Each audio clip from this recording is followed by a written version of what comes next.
back from recess. I'm told we now have audio. We will proceed with the next agenda item. Okay, I didn't know, yeah. Already ready? Yeah. Solicitor Bridges, you're here. And Ms. Scrivani. Before we begin with this item, I did receive a call yesterday from a member of the Brockton Interfaith community who asked about having speakers tonight. This is not a public hearing. We were given a very carefully worded, proposed, non-binding ballot referendum question. We all have had 7 weeks to reach out to people, to gather information, to ask questions. Likewise, people have had 7 weeks to contact us with their respective positions, recommendations, etc. So tonight, the issue really is before you as duly elected representatives. Do you favor placing this on the ballot or don't you? And the reason I asked the city solicitor to appear is that I anticipated someone might have a legal question regarding what is a non-binding referendum question, what does it do? And the other reason why I invited our Elections Commission director is because you may have questions about how does this work on the local ballot. So having said that and having offered that explanation, I would open it up to any questions that councilors may have. Councilor Cardozo. Thank you. So yes, if we can have the city solicitor explain what it is, would be great. And also what our vote means today. So if we recommend it favorably, my understanding is that folks still need to collect enough signatures for it to make it on the ballot. So what does the vote actually do? I thank you very much for the question and having me. I'll try. Chairman, Should have leave. I can't understand anything Council Cardozo said or the council saying. The echo is, You gotta be right in front of it. Perhaps Solicitor Bridges, let's try muting that microphone and see if that makes a difference. Maybe you will be picked up by the other microphone. I think you have to hold it down. Oh, no. put it on the ground, that's okay.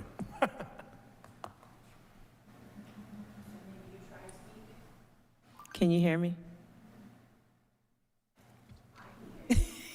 Can you hear me, Councilor Monahan? What? You have to pick it up in here. You have to pick it up and do it this way. That's the only way it's gonna be done. We had to do it at the zoning meeting the same way. I didn't know what he said. Test. Okay, we'll do the best we can. There is an echo, so you'll have to bear with me. I'm hearing myself in my head and outside. I am happy to answer any questions that you might have on procedure. In terms of, how someone may or may not should vote, that is certainly not my role. I think everyone understands that, and I'm not being asked that question. I think the echo is bad. Can we do something about I it? think you said you'd be happy to answer any questions regarding the ballot question or the process. Did I hear you correctly? I am, so we could try it like this. That's better. Yell, and then the only obstacle would be if people who are listening remotely can hear. So we'll have to wait now, I think, while I talk slowly to see if people comment or connect with anyone, whether this is going to work or not. We'll do a recap at the end. Any questions, councilors? Can we ask BCA if it's working that way? If folks at home can hear? If I could, point of information, Mr. Chairman. Yes, Mr. Mayor. We've had, myself and Troy, have had many meetings with Bill Santos, the IT director.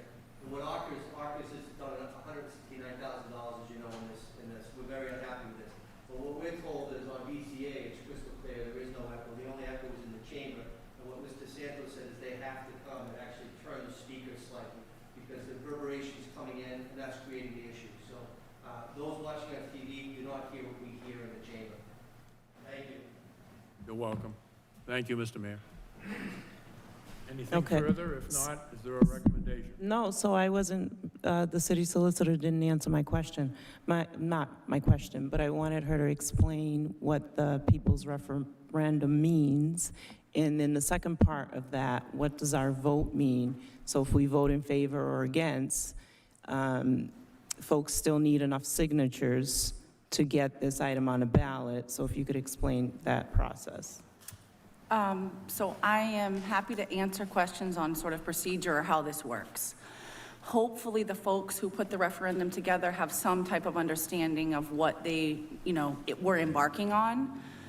The law is pretty straightforward on this point, and at this juncture today, a city council vote would be essentially moot on the point because it is further than 90 days away from an election.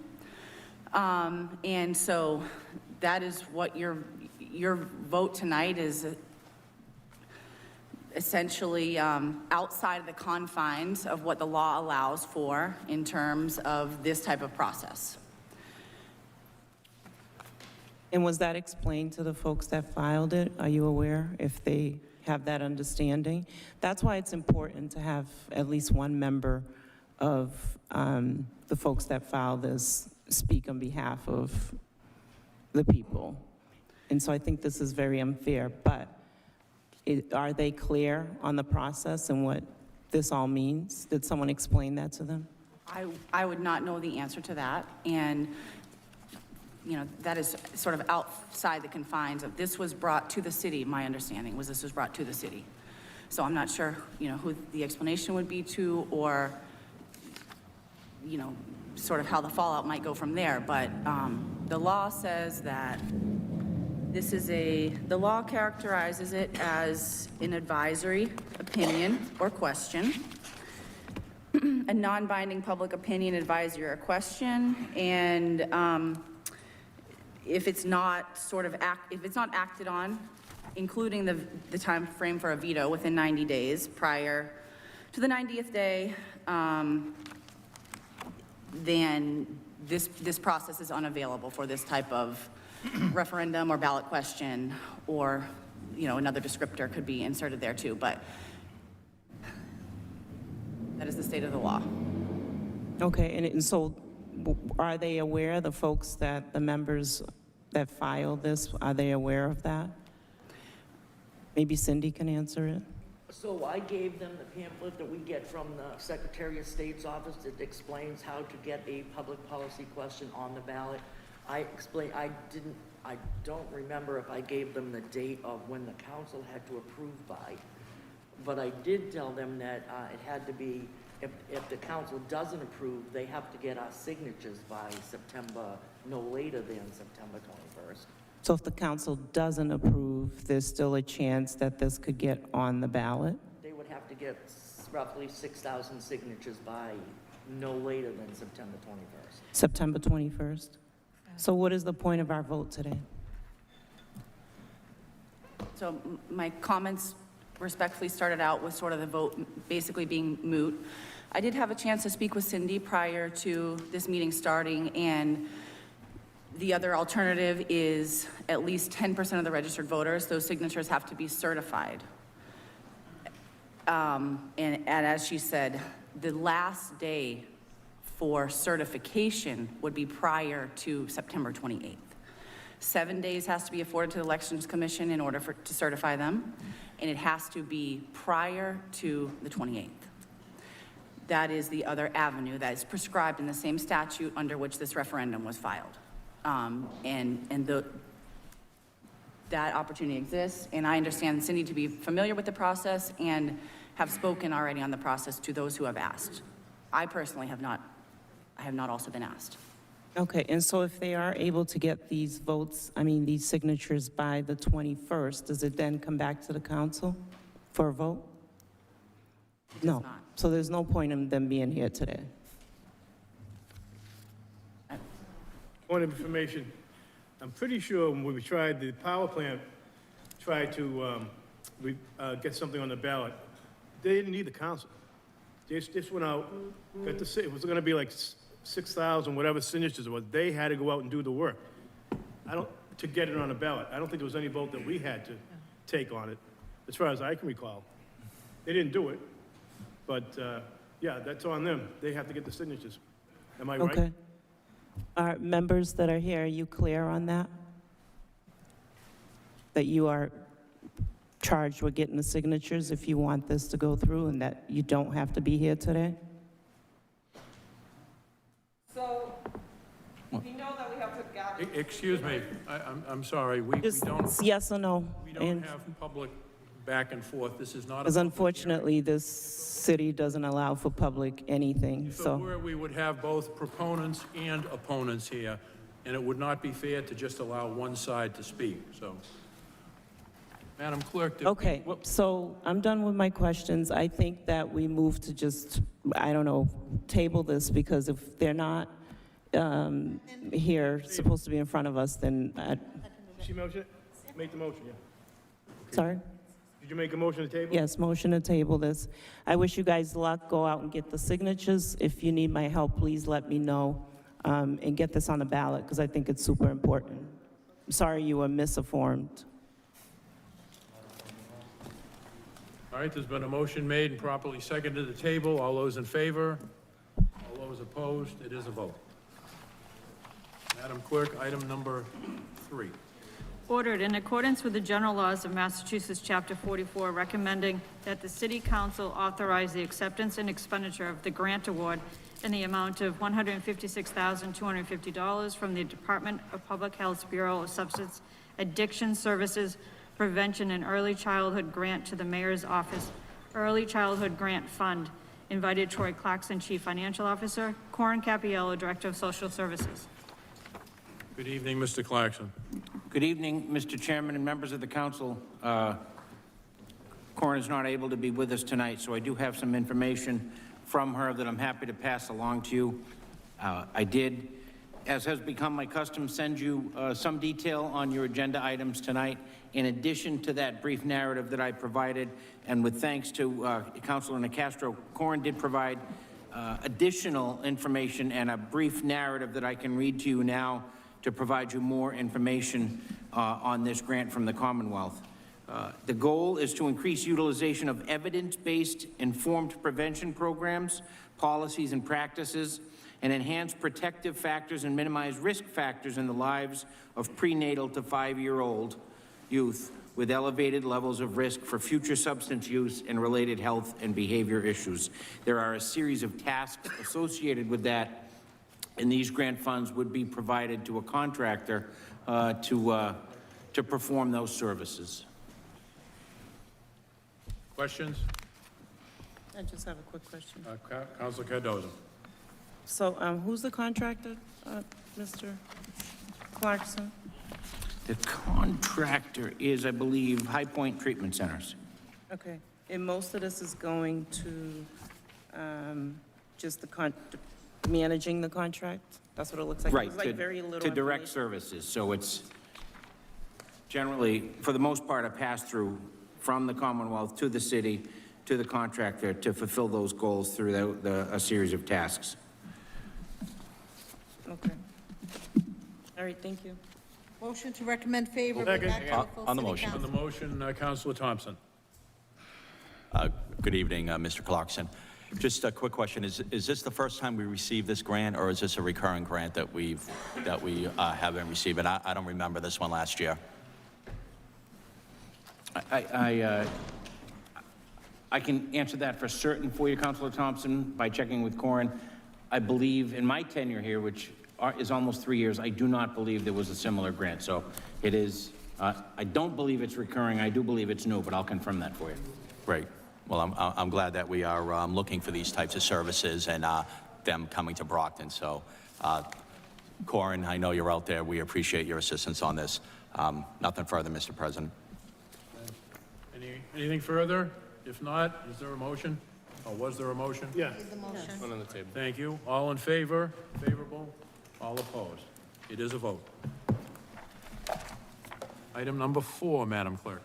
Ordered that the mayor be authorized to enter into contract for wastewater treatment plant and water treatment facilities operation, maintenance, and management agreement between the City of Brockton and Veolia Water North America Northeast LLC Summary and terms sheet, the wastewater treatment plant and water treatment facilities operation, maintenance, and management agreement is made in connection with the City of Brockton's request for proposals dated August 2020.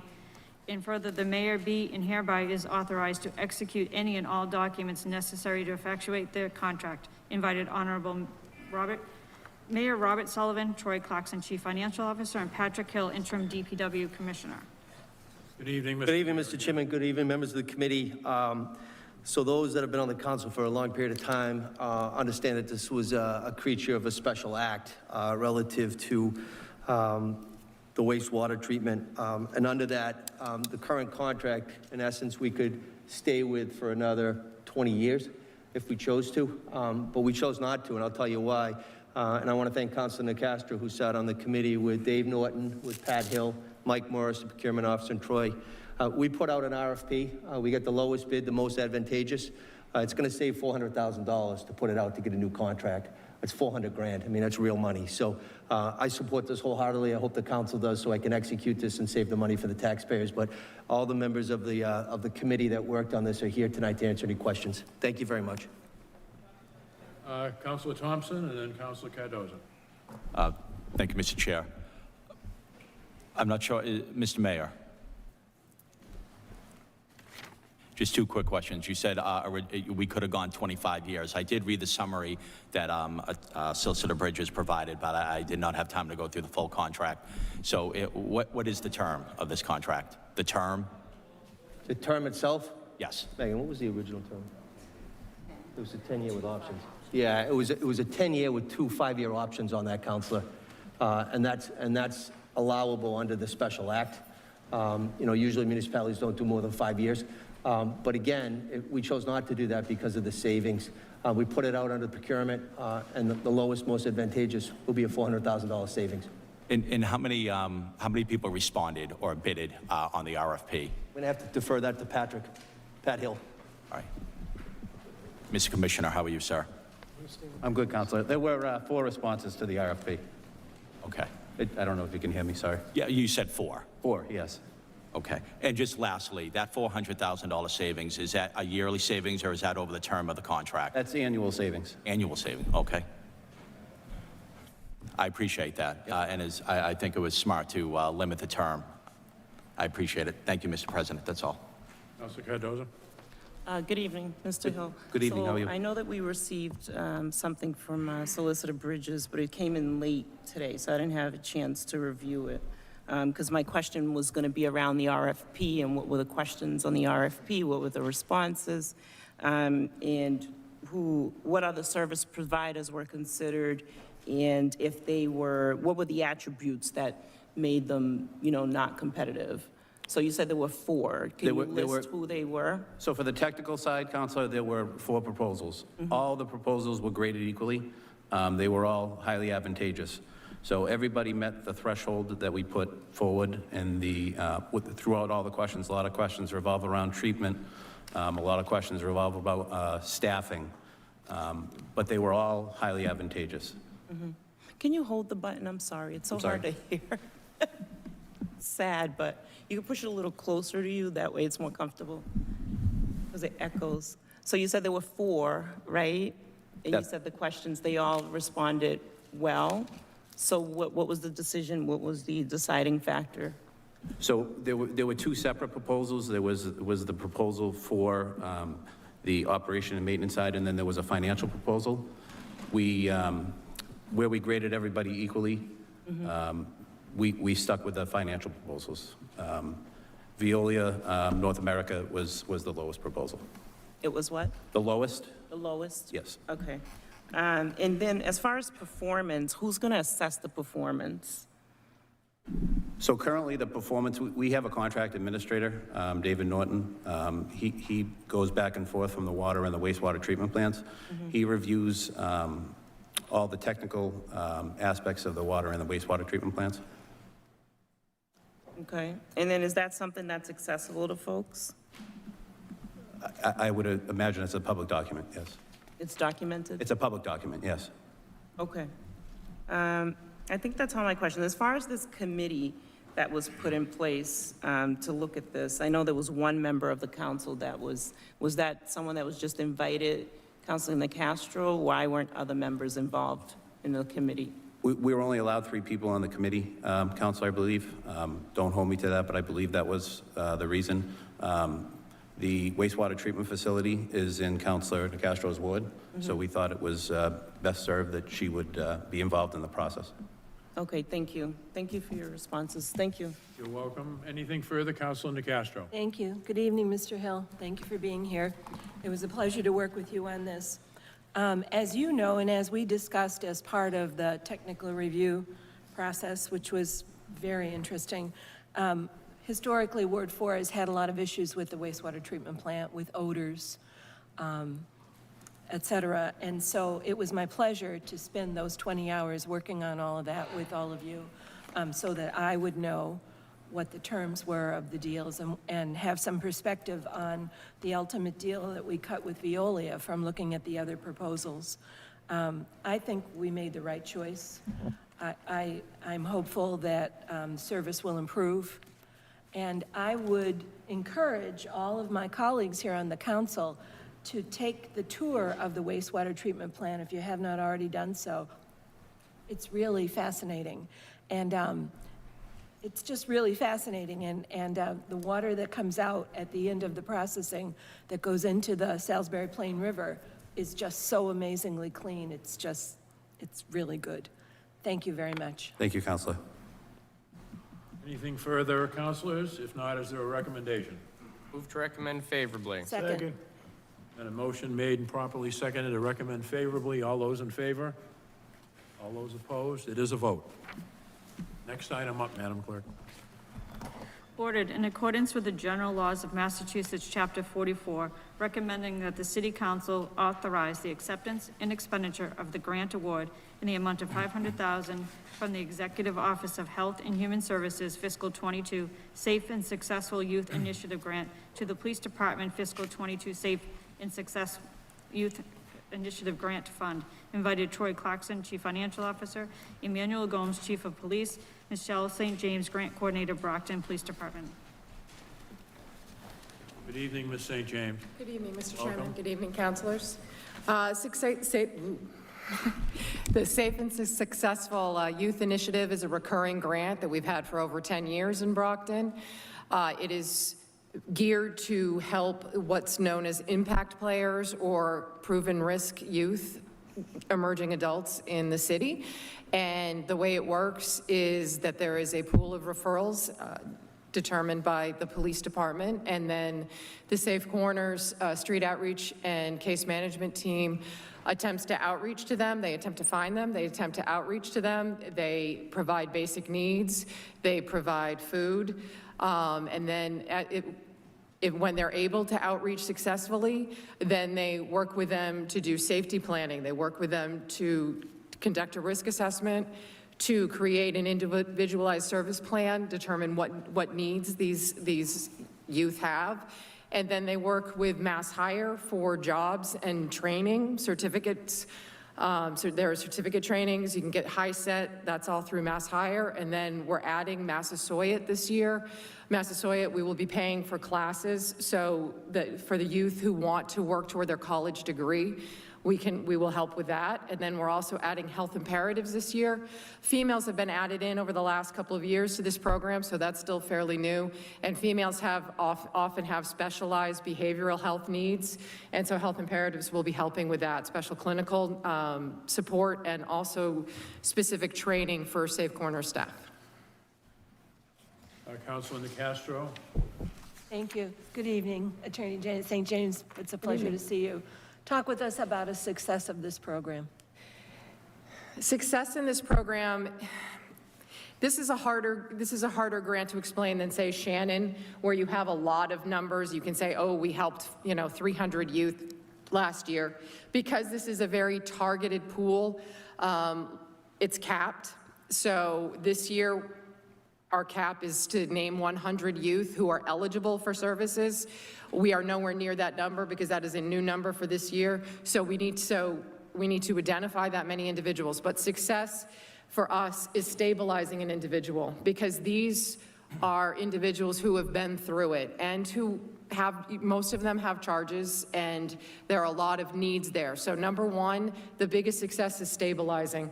So I can tell you that when a Safe Corners outreach worker actually gets someone to open the door and say, come on in, that is a huge success, and there is much dancing. And then the bigger success, you know, when we can get someone a job and get them to the point where they've gone through the signal success training and are learning what it is to show up every day for a job and do that, that's a success. And then when we get them into the behavioral counseling that they need so that they can work through the trauma that's been in their life, that's a success. Thank you. Thank you, Mr. Chair. Councilor Cardozo? Good evening, Attorney Good St. evening. James. I was going to ask a similar question as far as how many numbers of youth we've impacted, but you said in the past, am I correct? I'm sorry, the echo here is terrible. We didn't have to really meet a certain number? No, I'm just saying 100 is higher than we've had. And we're not looking, okay, there are different numbers. Okay, sure. So our number last year for a total number of eligible people we were supposed to hit was 80. So that meant that we could find 80 eligible individuals, knowing, and EOHHS accepts that there's no way you're going to be able to help all 80. First of all, some of them are incarcerated, making it difficult to do in-reach, but also it's just, you can think of it as recovery. If someone isn't ready to change, there's only so much you can do to reach them, and that's why with outreach, you keep going back and knocking on the door if you can find them. Another problem is these people are mobile and we don't always have good addresses. But you keep going back on the door and you're looking for about 50% success rate. And even that's tough and it takes years, but that's what you want. Okay, so we don't have a specific number of folks that we've impacted through the program through the years, per se. I would have to look back and get an exact number, but I can tell you that our enrollment number last year, I believe, was right around 50. Okay, thank you. Thank you, Mr. President. Councilors, anything further? Motion for favorable recommendation. Second. Motion has been made and properly seconded to recommend favorably. All in favor? All opposed? It is a vote. Madam Clerk? Ordered in accordance with the general laws of Massachusetts, Chapter 44, recommending that the City Council authorize the acceptance and expenditure of the grant award in the amount of $50,000 from the Executive Office of Health and Human Services Fiscal 22 Massachusetts Jail Arrest Diversion Program grant to Police Department Fiscal 22 Massachusetts Jail Arrest Diversion Program Grant Fund. Invited Troy Clarkson, Chief Financial Officer, Emmanuel Gomes, Chief of Police, Michelle St. James, Grant Coordinator, Brockton Police Department. Hello again. This grant is also a recurring grant, and we use it for a co-response model, which means that we have 12 shifts a month, 4-hour shifts, in which a counselor from Community Counseling of Bristol County goes out with a crisis intervention team trained officer, and they do follow-up visits on people who presented during calls for service as needing mental or behavioral health, having mental or behavioral health needs. Could be suicide attempts, it could have been a domestic violence situation. And so then the clinician will do an evaluation and determine what needs this person has, determine if they have providers or refer to other providers. Using this grant, we also support training more officers in crisis intervention training and mental health first aid. The department does have a 100% goal. It's just going to take a while to get there, and COVID did set us back because they weren't doing trainings during COVID.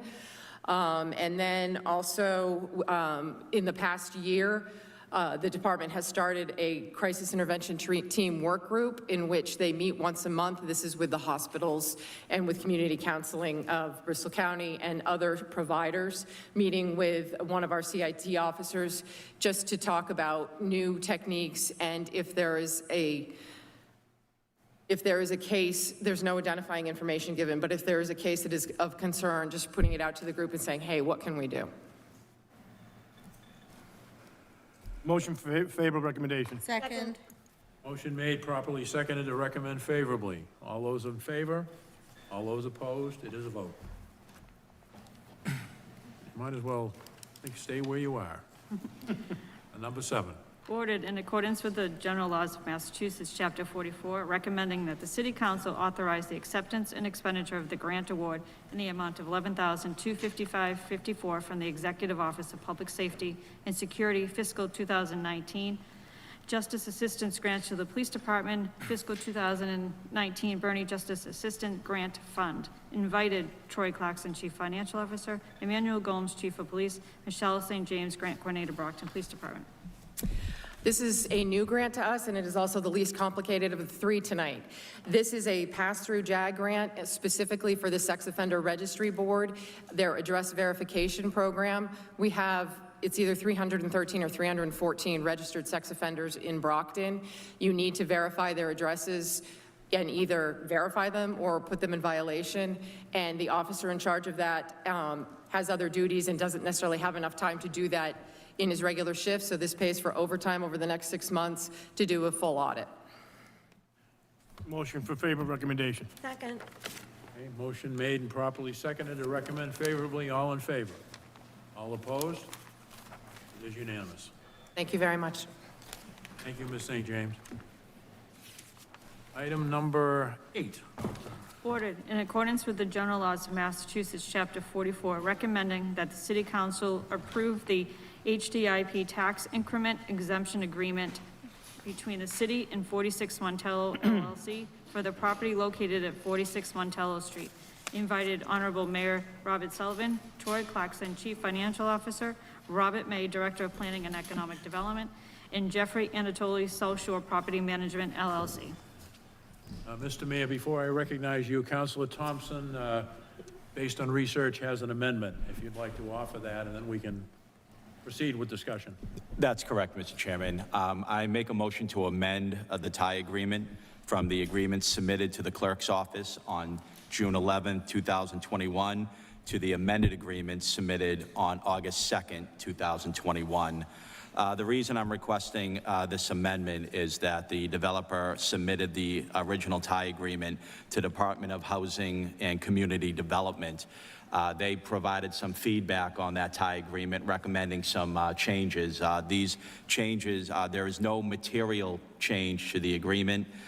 Those changes are mostly administrative and also deleting some obsolete language. I did have the opportunity to send that amended agreement to Solicitor Bridges.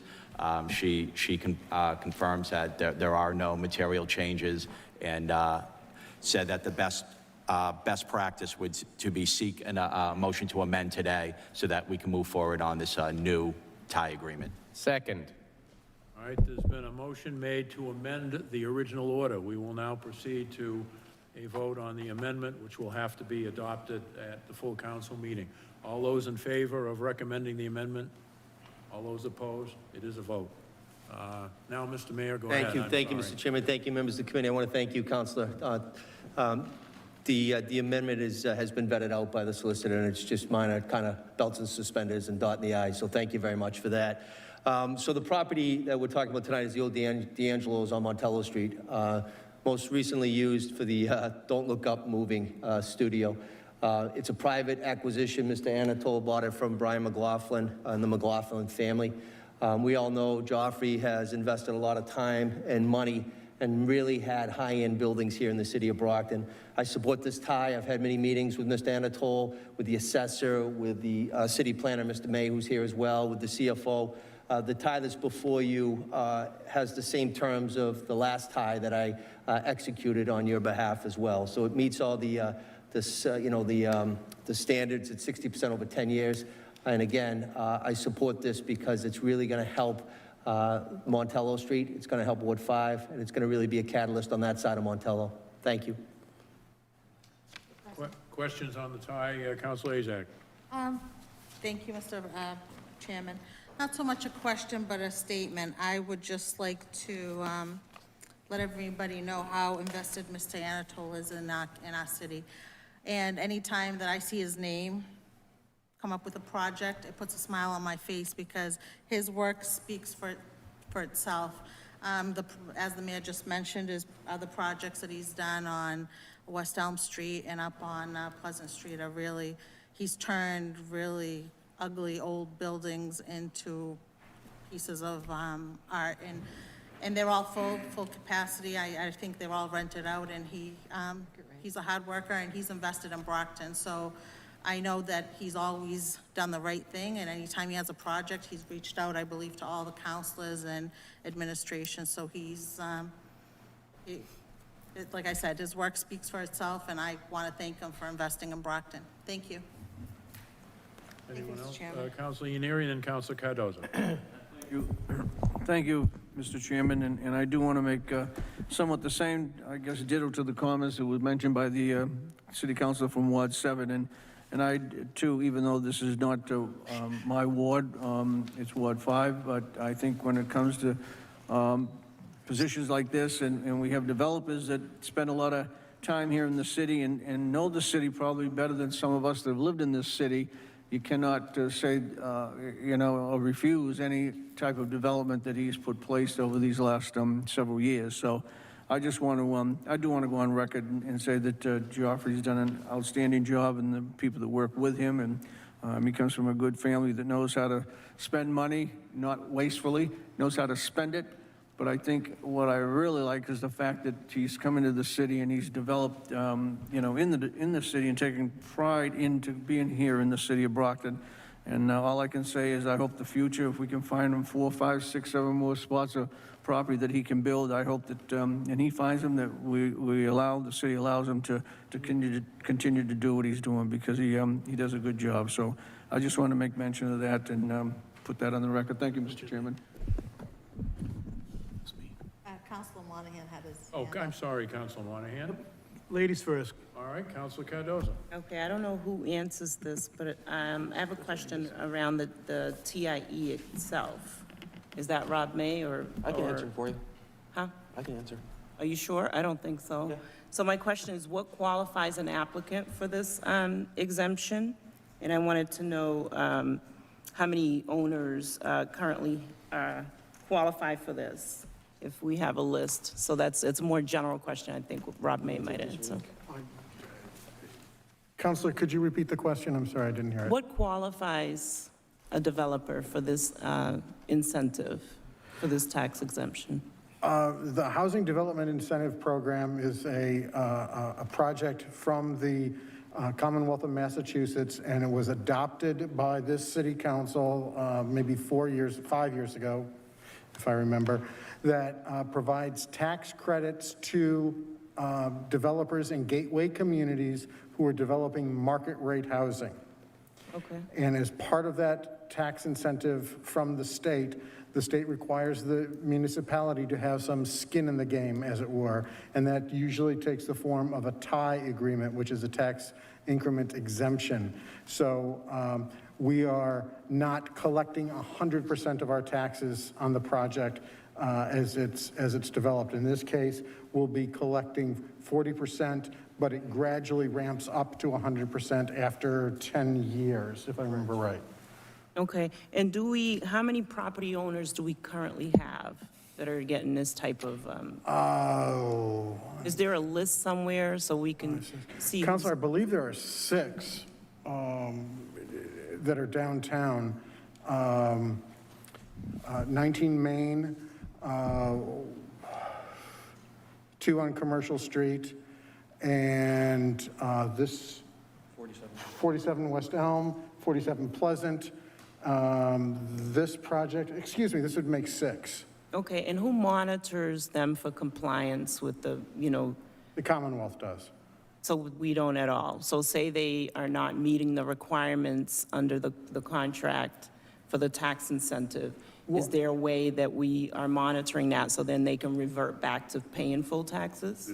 The monitoring that happens is that the city will submit a statement to the Commonwealth once the property receives its certificate of occupancy.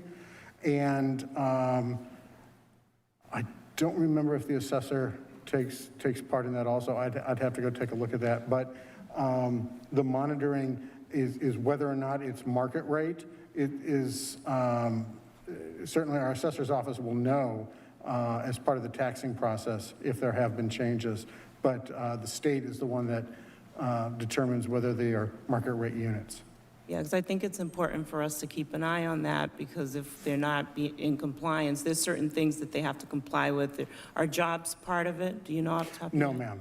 Okay, or whatever, I don't know what it is, but whatever the guidelines are, that they're supposed to be in compliance to continue to get that tax incentive? Correct. A minimum of 80% of the units have to be market rate. Okay, and that's it? Yes. There's nothing else that's That is part- it. Okay, and then for Mr. Anatoli? Yes.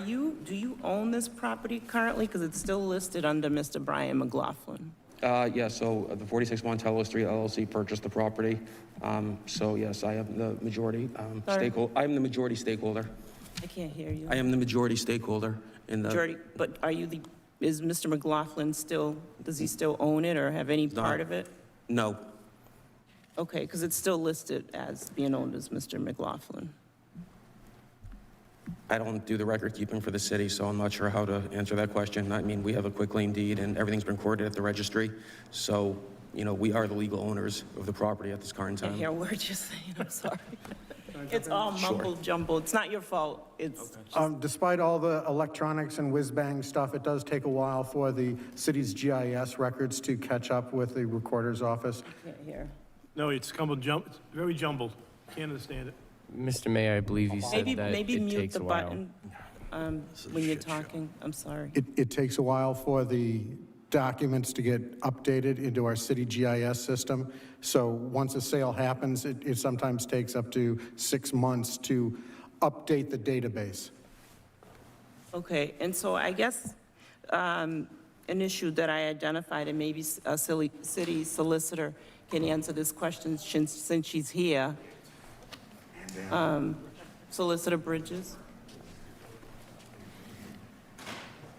I will certainly try. I was not prepared on this item, and I That's don't okay. have a So copy. just for full transparency, Mr. McLaughlin donated $2,000 to Mayor Sullivan's campaign in less than 10 months. Okay, I'll let you finish your Yeah, question, but so- this sounds a little bit so, off topic. Yes, so does it pose any conflict when we have developers donating to the mayor's campaign and getting a tax incentive? I respectfully think that's an inappropriate question for this forum, something outside the scope I'm prepared for tonight, and I believe... The general I question. believe the developer just said that he's the owner. He's not listed as the owner. Mr. The McLaughlin. the Registry of Deeds is also another place to check. I do not... I did, and Okay. Mr. McLaughlin. So the question was around the tax Point of order, incentives. Mr. Chairman. Yes, Counselor Ianieri. We're getting off on the wrong Not done with my track. We're question. getting off on the wrong track. I'm not done with my question. I don't care what you're done with or You not. better care, because Counselor I can talk Cardozo. louder than you. Counselor So the Cardozo. question was around the tax Counselor incentive. Cardozo. Point of Mr. order McLaughlin is a multimillionaire. Cardozo. We should prioritize tax incentives to economically challenged people, not multimillionaires. And he donated $2,000 to the mayor's Counselor campaign. Cardozo. So that's the question for full transparency. Does that pose a conflict? Don't talk over me. I'm finished now. Thank you, sir. Counselor Cardozo, you were talking over him. He No, raised it was a- my turn. He I don't raised care a about his point of order. I wasn't done. Counselor ahead. Cardozo. I'll deal with the Urge people, you- Just a minute, Counselor Ianieri. I know it's hard for you to impose a filter on yourself. Read Robert's Rules of Order. A point of order trumps whatever anyone is doing here, including me. You should have given him the courtesy to raise And I'm his point of done order. with what I'm saying. He No, can raise his point of order. that's not the way it Well, works. too bad. That's how it works for me. All right, Counselor Ianieri, go ahead. And the point of order that I was trying to make was this has nothing to do with what one does by donating to anyone's campaign. It has nothing to do with that whatsoever.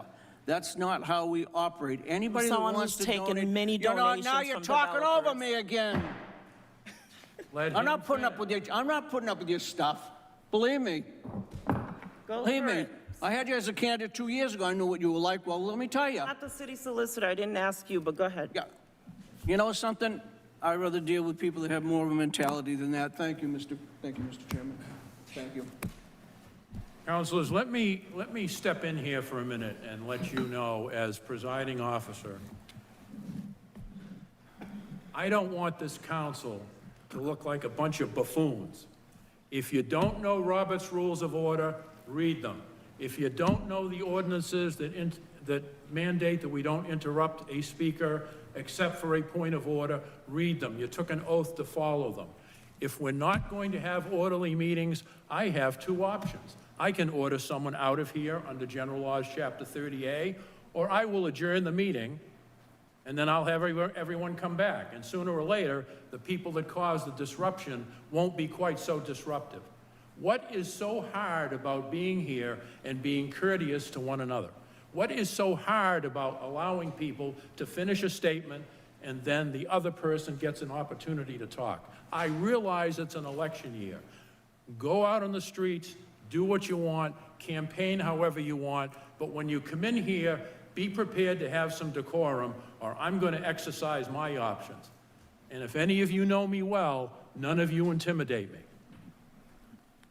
We'll now proceed. Anything further on this item? Motion for favor recommendation. Second. Motion made and properly seconded to recommend favorably. All those in favor? All those opposed? One opposed. Madam Clerk, next one up, please. Resolved to have Dr. Richard Herman appear before a committee of the City Council to update the community and the City Council of the continuing efforts of the City of Brockton concerning the ongoing COVID-19 pandemic. Invited Dr. Richard Herman. We skipped one. Oh, I'm sorry. Order number 9, I apologize. Ordered in accordance with the general laws of Massachusetts, Chapter 44, recommending that the City Council authorize the acceptance and expenditure of the grant award in the amount of $70,000 from the Mass Development Site Readiness Grant Award to the Department of Planning and Economic Development. Mass Development Site Readiness Grant Fund. Invited Troy Clarkson, Chief Financial Officer, and Robert May, Director of Planning and Economic Development. Mr. May? Good evening, Mr. President, councilors. Pardon me, I'm tangled. We have before you tonight a council order to accept a grant that has been awarded to us by the Massachusetts, or by Mass Development, to prepare some redevelopment scenarios and strategies for a site in downtown Brockton that we're calling AG, which is the way we track them in our downtown database. It's an area that is bound by Frederick Douglass Avenue, L Street, and Warren Avenue downtown. And the analysis will help us compare and analyze a couple of different development strategies, working in partnership with Mass Development and the private development community. Thank you. Councilor Nicastro. Thank you. Good evening, Mr. May. Good evening, Councilor. You knew this was coming. The document mentions a developer. Is there a developer in mind for this? There is a developer that the Brockton Redevelopment Authority has been working with. It's TDB, The Day Brothers, LLC. They are working on a very similar project right now outside of Portland, Maine. That project includes the construction of a municipal parking garage, residential development above that parking garage, and a 40,000 square foot greenhouse for the growing of produce. And the Day Brothers are proposing a very similar project here. And what we're doing with the grant is helping and analyze the two different acquisition and redevelopment scenarios, preparing pro formas to figure out if this is going to make sense for the city of Brockton to participate with, and what is the best strategy for maintaining and getting our goals out of the project, which is increased jobs, increased parking, and a smidge of residential development. Okay. The paperwork that I reviewed indicates that one of the buildings is being considered for vertical farming. Can you explain to us what vertical farming is? And also, as a planner, does vertical farming belong in a downtown of a city? Vertical farming is the use of hydroponics, which is growing plant produce in a liquid solution. It's used all over the country. The largest produce market, or the produce growers in the world is Holland, which is one of the smallest countries in Europe. But they're able to use vertical farming to increase food production and sell it all over the place. Does it make sense in downtown Brockton? Yes, I think it does. It is a great opportunity to showcase a new technology and great opportunity to create new jobs with people living and working downtown and selling produce downtown. So we're limited by the size of the site, but there is this project that is in outside of Portland, also developed by the Day brothers, is in a downtown site. And there's another greenhouse owned and operated by the same company in downtown Jackson Hole, Wyoming.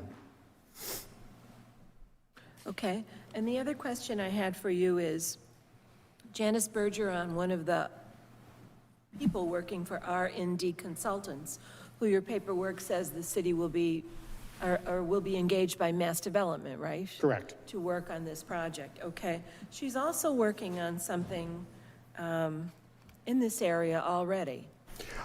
Yes, R&D Consulting is also a contractor for a very specific scope of work with developing some properties on the other side of Main Street, where they're helping the redevelopment authority negotiate redevelopment agreements and development deals. When do you think this project will be completed, or the work that's being done with these funds? The work in the scope? Yes. I hope to have that done early spring at the latest, give or take. Development would if it were feasible, would probably take a good 2 years after that. And when Knock will wood. when will you come back to us? Pardon me, ma'am? When will you come back to us? When would it come back to you? Yes. The report? Yes. We would make that available as soon as it's published by Mass Development.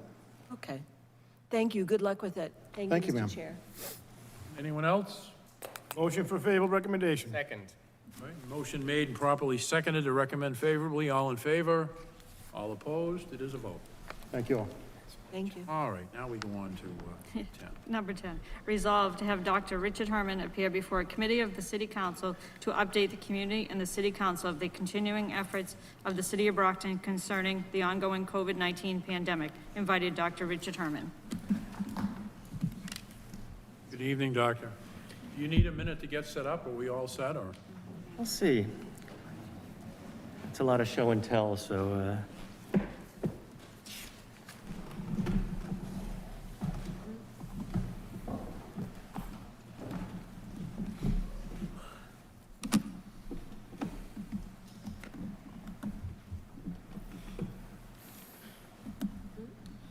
that should do it. How are we doing on time?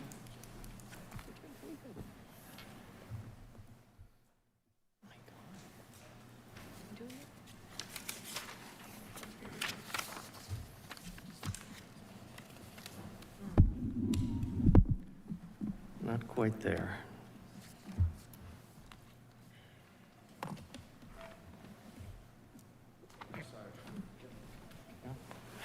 Okay. Well, thank you very much for inviting me. I hope to give you an update on where we are with COVID in the community, and maybe a little bit about where we're going with COVID in the community, and then maybe even convince those of you here today who are not vaccinated to get vaccinated. So, okay. So let me just go over where we are over the last 60 days. This is the case count in Brockton over the last 60 days. Each bar is a day. If you go along the bottom of the graph, that's the last 60 days. And you can see that we're up kind of in the 20 or so cases per day. And there's a big black line over 10, and the reason that there's a line at 10 cases a day, because that's where the Department of Public Health says greater than 10, we're going to be going into the yellow or the red, depending on what the percentage case positivity is. So we're clearly over that line and have been for a few weeks now. But just to put it in perspective, that's 60 days. This is really since the start of the pandemic. And so you can see that way back in the beginning of the pandemic, that was in last March and April, we were really up over 100 cases a day and did that again in the winter time. And now we're up close to where we were in the springtime, with the cases rising fairly rapidly. And just to compare it to what went on in the country, the green line is Brockton, the red sort of pink line behind that is the country. You can see that at the beginning of the pandemic, Brockton soared. The Northeast was the epicenter of COVID at the beginning of the pandemic, but not so much in the rest of the country. And now we're really kind of paralleling what the rest of the country is doing right now. As far as the percentage positive test rate, we look at, we want to see test rates less than 2%, less than 4% is what the Commonwealth says is kind of in that green area, and anything over 4% for a community our size gets us up into the yellow or the red, depending on what the case count is. So last week we went up above 4%.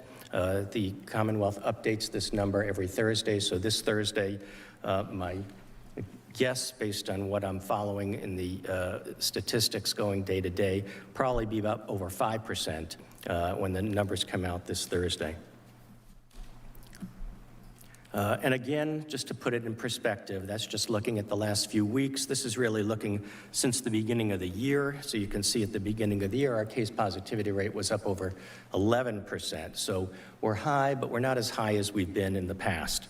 We're certainly not going in the right direction, though. As you can see, our case positivity rate continues to go up. This is the thing that we watch a little more carefully, which is the hospitalizations. So if COVID was just a bad cold and numbers were going up, who would care, right? We all get the sniffles and we get over it, but that's not the case. Some people with COVID get hospitalized, some people end up in the ICU, and some people end up dying. And so what we're looking at here is the last couple of months of hospitalizations in Brockton, and we can see that recently they climbed up over the magic number of 17. 17 between the two hospitals represents 5% of the hospital beds. So anytime you're over 5% of your hospital beds occupied by a COVID patient, that's where the CDC sort of puts you in the yellow zone. Once you get over 15%, then you're in the red zone. So as of today, 25 patients are between the two hospitals, including I think 4 or 5 in the ICU. And of those 25, I think 5 are fully vaccinated. So fully vaccinated and still got COVID. So something to be concerned about. Again, let's just put it in perspective. This is since the beginning of the year, what the hospitalizations are looking like. Back in the winter, we were really hit hard and had over 90 patients between the two hospitals. And so you can see, even though we're up at 25, it's not nearly as bad as we have been in the winter. I just want to kind of put it in perspective. When you look at a short period of time, you can see the numbers rising rapidly and get a little frightened, but let's keep it in perspective as far as where we are with the rest of the course of the pandemic. And again, this is what our monthly death toll is doing. So we expect that the pandemic follows a pattern here, which is first the case count goes up. A few weeks later, that's followed by hospitalizations going up. And a few weeks later, that's followed by the death count going up. At least that's what it has been in the pre-vaccination era. We're hoping that because of the amount of vaccine penetration in the community, that hospitalizations don't go up as rapidly and that the death count doesn't go up as rapidly. So you can see we've had 0 deaths in Brockton in the month of August and only 1 in June and 1 in July. And again, to put it in perspective with the lifespan of the pandemic, you can see that really in that first month or 2 was when really almost 60% of the deaths happened in Brockton. So this was, of course, when we had no tools. We didn't know much about the disease. We didn't know that it was spread by aerosols. We didn't have enough PPE. The nursing homes were being devastated. It was really a tragedy, not just in Brockton, but across the country.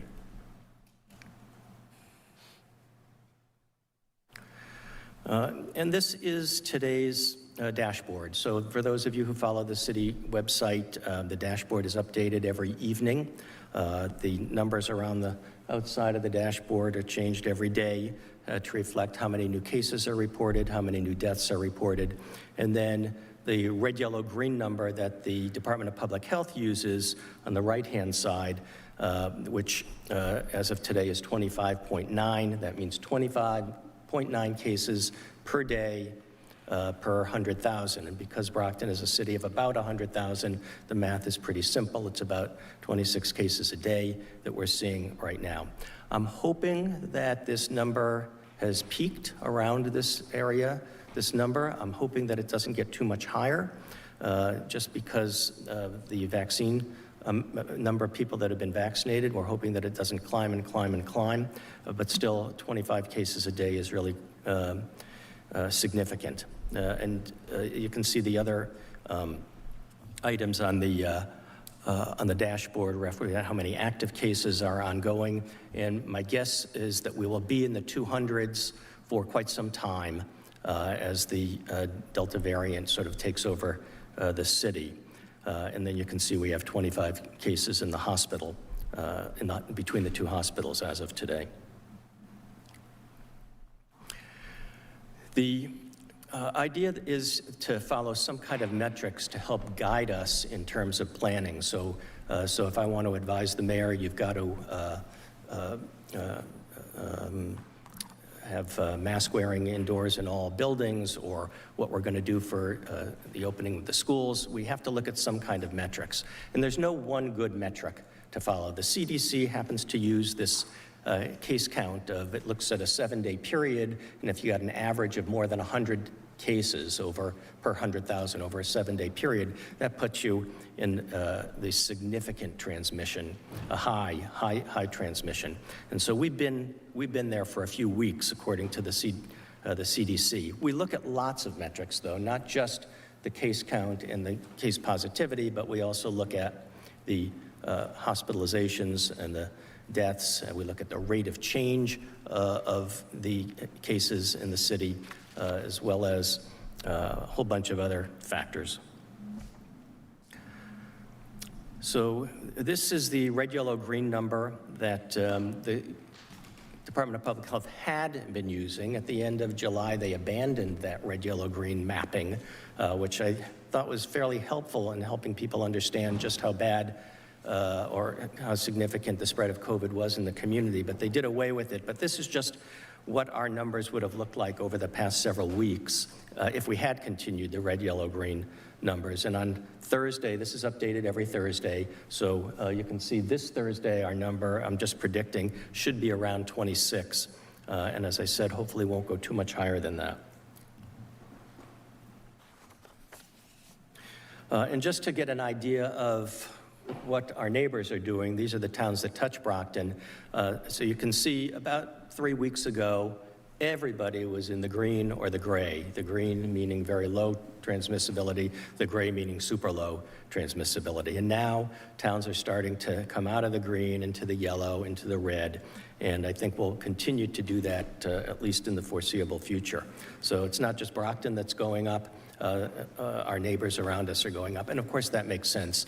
The COVID virus doesn't stop at the Abington border. It doesn't see the sign, "Welcome to Easton," and stop right there. It's a regional kind of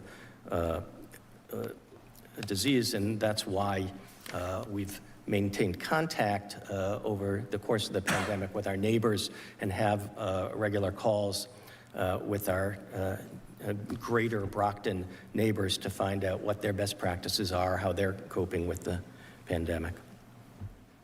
So what's going to happen? The CDC uses mathematical models similar to a spaghetti model for a hurricane in terms of taking all kinds of various mathematical models and coming up with an ensemble model. So on the right-hand side there, that pink line shows that nationally, it looks like folks are predicting that this thing is going to keep going higher and higher and higher, at least for the next 4 weeks. Now, they also look specifically at Plymouth County, and Plymouth County and Brockton are not quite the same, with Brockton being the only city in Plymouth County. Usually the numbers are higher than our surrounding neighbors. But according to the Plymouth County model, it looks like they feel like numbers are going to go up a little bit and then level off. And that leveling off there looks like it will sort of be around 20 cases per day, where our number will be around 20 cases per day. So let's talk about vaccines. Currently, we have 3 vaccines in Brockton. The various clinics that we offer, usually someone will have a choice between one of the 2 mRNA vaccines, so either a Pfizer or Moderna, depending on what we have a supply of and what's being offered, as well as Johnson & Johnson if folks want to get one shot and be done.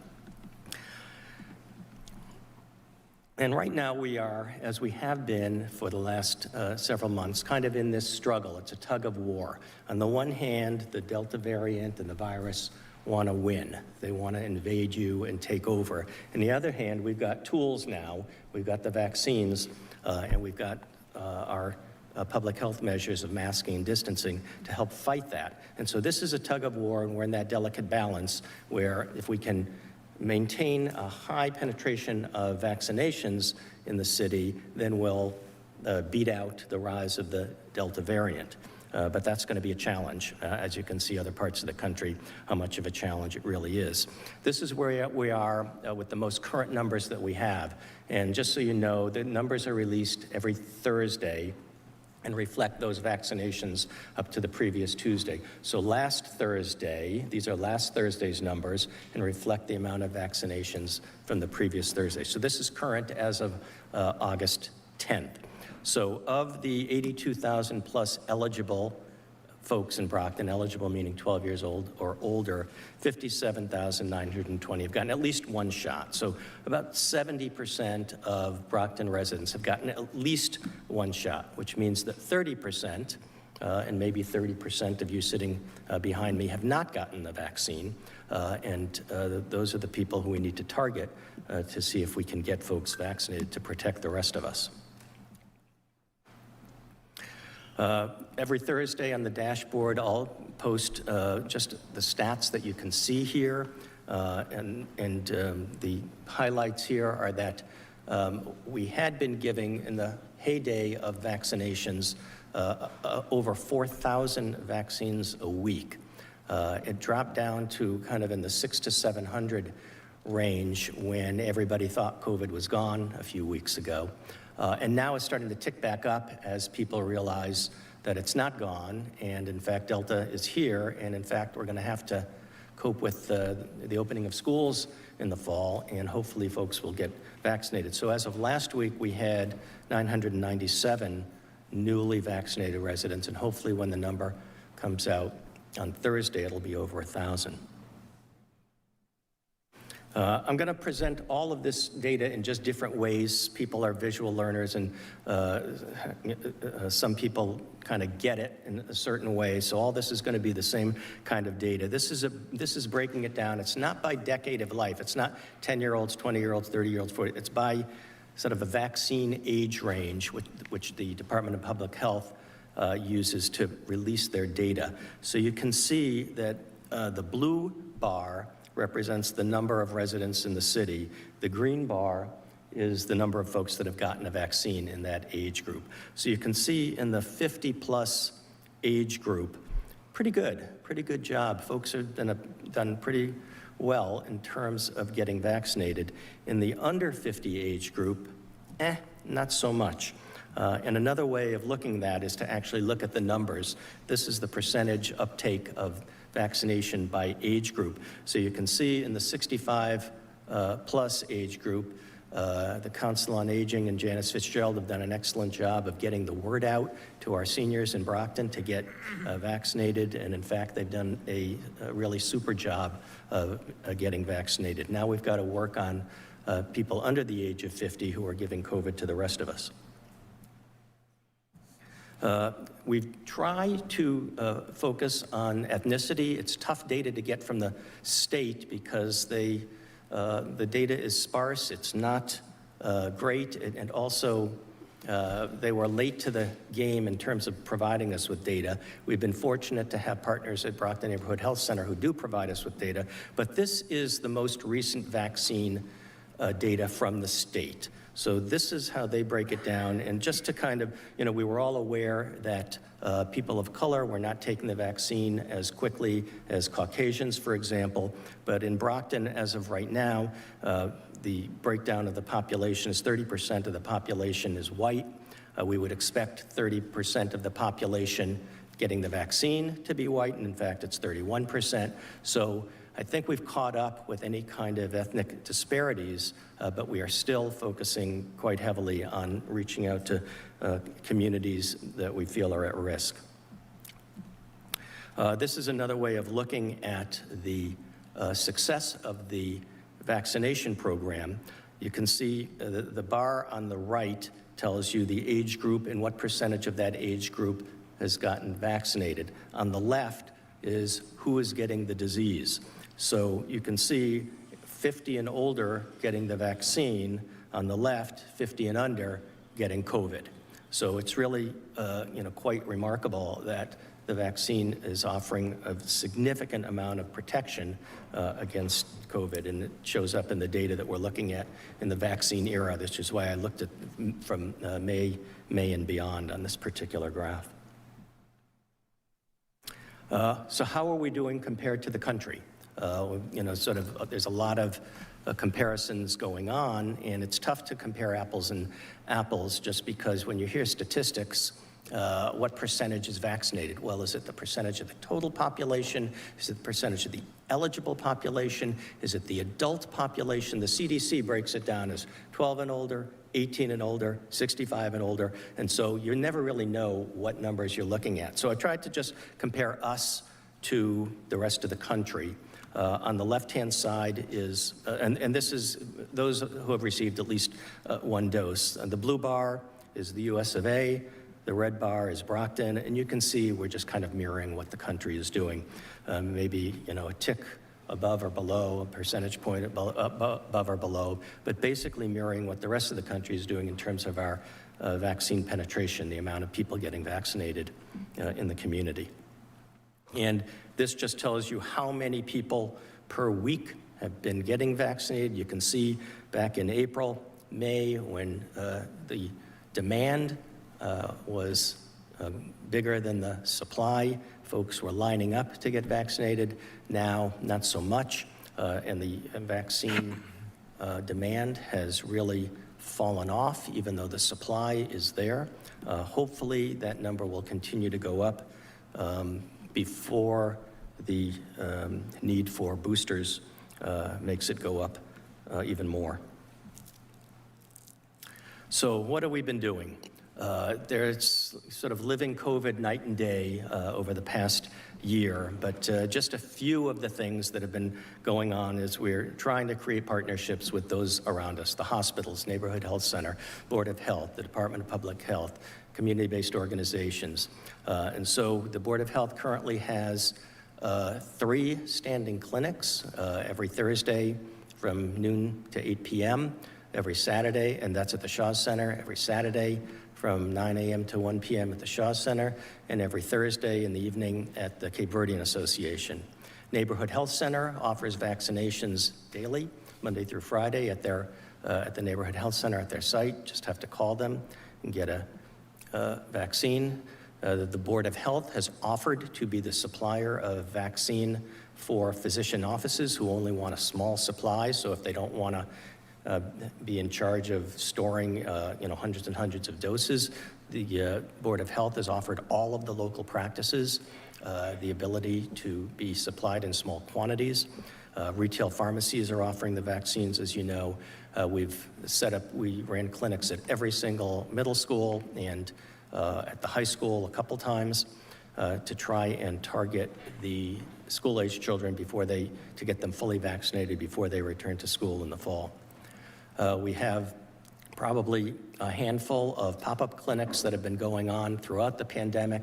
So we will find you in your barber shop and hair salon and nail salon and supermarket and Bat Bus Terminal and everywhere around town. There are clinics everywhere, and hopefully finding a clinic is not a hard thing to do, but we're trying to go out into the community and make it available where you work, where you live, where you shop, where you pray. We likewise have created, with John Macia through the mayor's office, a wellness trust team. They contacted everyone who is positive, reach out by phone, make sure that they've got what they need. That's a goodie bag with masks and disinfectant, and ask them if they need to get through anything. If there's food insecurity, do they need diapers and baby formula? Whatever it is, they will supply you with it. And so they have been doing that now. And of course, the whole concept here is partnerships. We are trying to work with everybody to be on the same team. And I think it's really been remarkable. I think the city should be proud. We got 2 hospitals in this town that have a history of being very competitive, yet the mayor and I and others, the Board of Health, and likewise have been on the phone. It used to be 3 times a week, now at least once or twice a week, with the CEOs of both hospitals on a weekly basis, sharing and updating not only the 2 hospitals, but in fact the 3 hospitals in town, because the VA joins us as well as a neighborhood health center and Mainspring and other organizations in town. So we said that we've reached out to those in need, and this is kind of the numbers. I'm not going to dwell on this, but just to show you that there have been incredible offerings from the city and the Department of Public Health to help folks with food, transportation, medication, baby formula, diapers, etc. Every week, we have a call with the Department of Public Health as one of the 20 equity communities in Massachusetts. We get some additional targeted help from the Department of Public Health, and they've partnered with some community-based organizations as well as Healthcare for All, and they do outreach, go knocking on doors, and do education throughout the community. This is just the strategy for this week, but this is an ongoing project that goes on week to week. And the part of that project is to understand who's been vaccinated and who hasn't. This is a blurred Census Tract Map of the city of Brockton. I'm not sure I'm allowed to share this data. I wasn't sure, so I blurred it out a little bit. But this is, we know who's been vaccinated and who hasn't. So it's like Santa who knows who's naughty and nice. We know the census areas of who has done as good a job as the state average, less than a good job the state average. And when canvassers go door to door, they actually kind of put you in one of these 5 categories as, have you been vaccinated? Are you hesitant? Do you want the vaccine? There's no way on earth I'm getting the vaccine. And so when we do go door to door, we can actually map out who falls into each of those categories. For example, these are the people that were strongly opposed to the vaccine. These are the people that want to get the vaccine. So we're able to tell them where to go, how to get it, and hopefully encourage folks to get vaccinated. This is the actual numbers. Last week, we knocked on 3,282 doors, making a total of 45,000 plus doors that we've knocked on in the course of this pandemic. It's likely that one of you have had your doors knocked on by someone from Healthcare for All or one of the community-based organizations that's really trying to get the word out in our community. So let's just talk for a second about Delta, because it's all Delta all the time.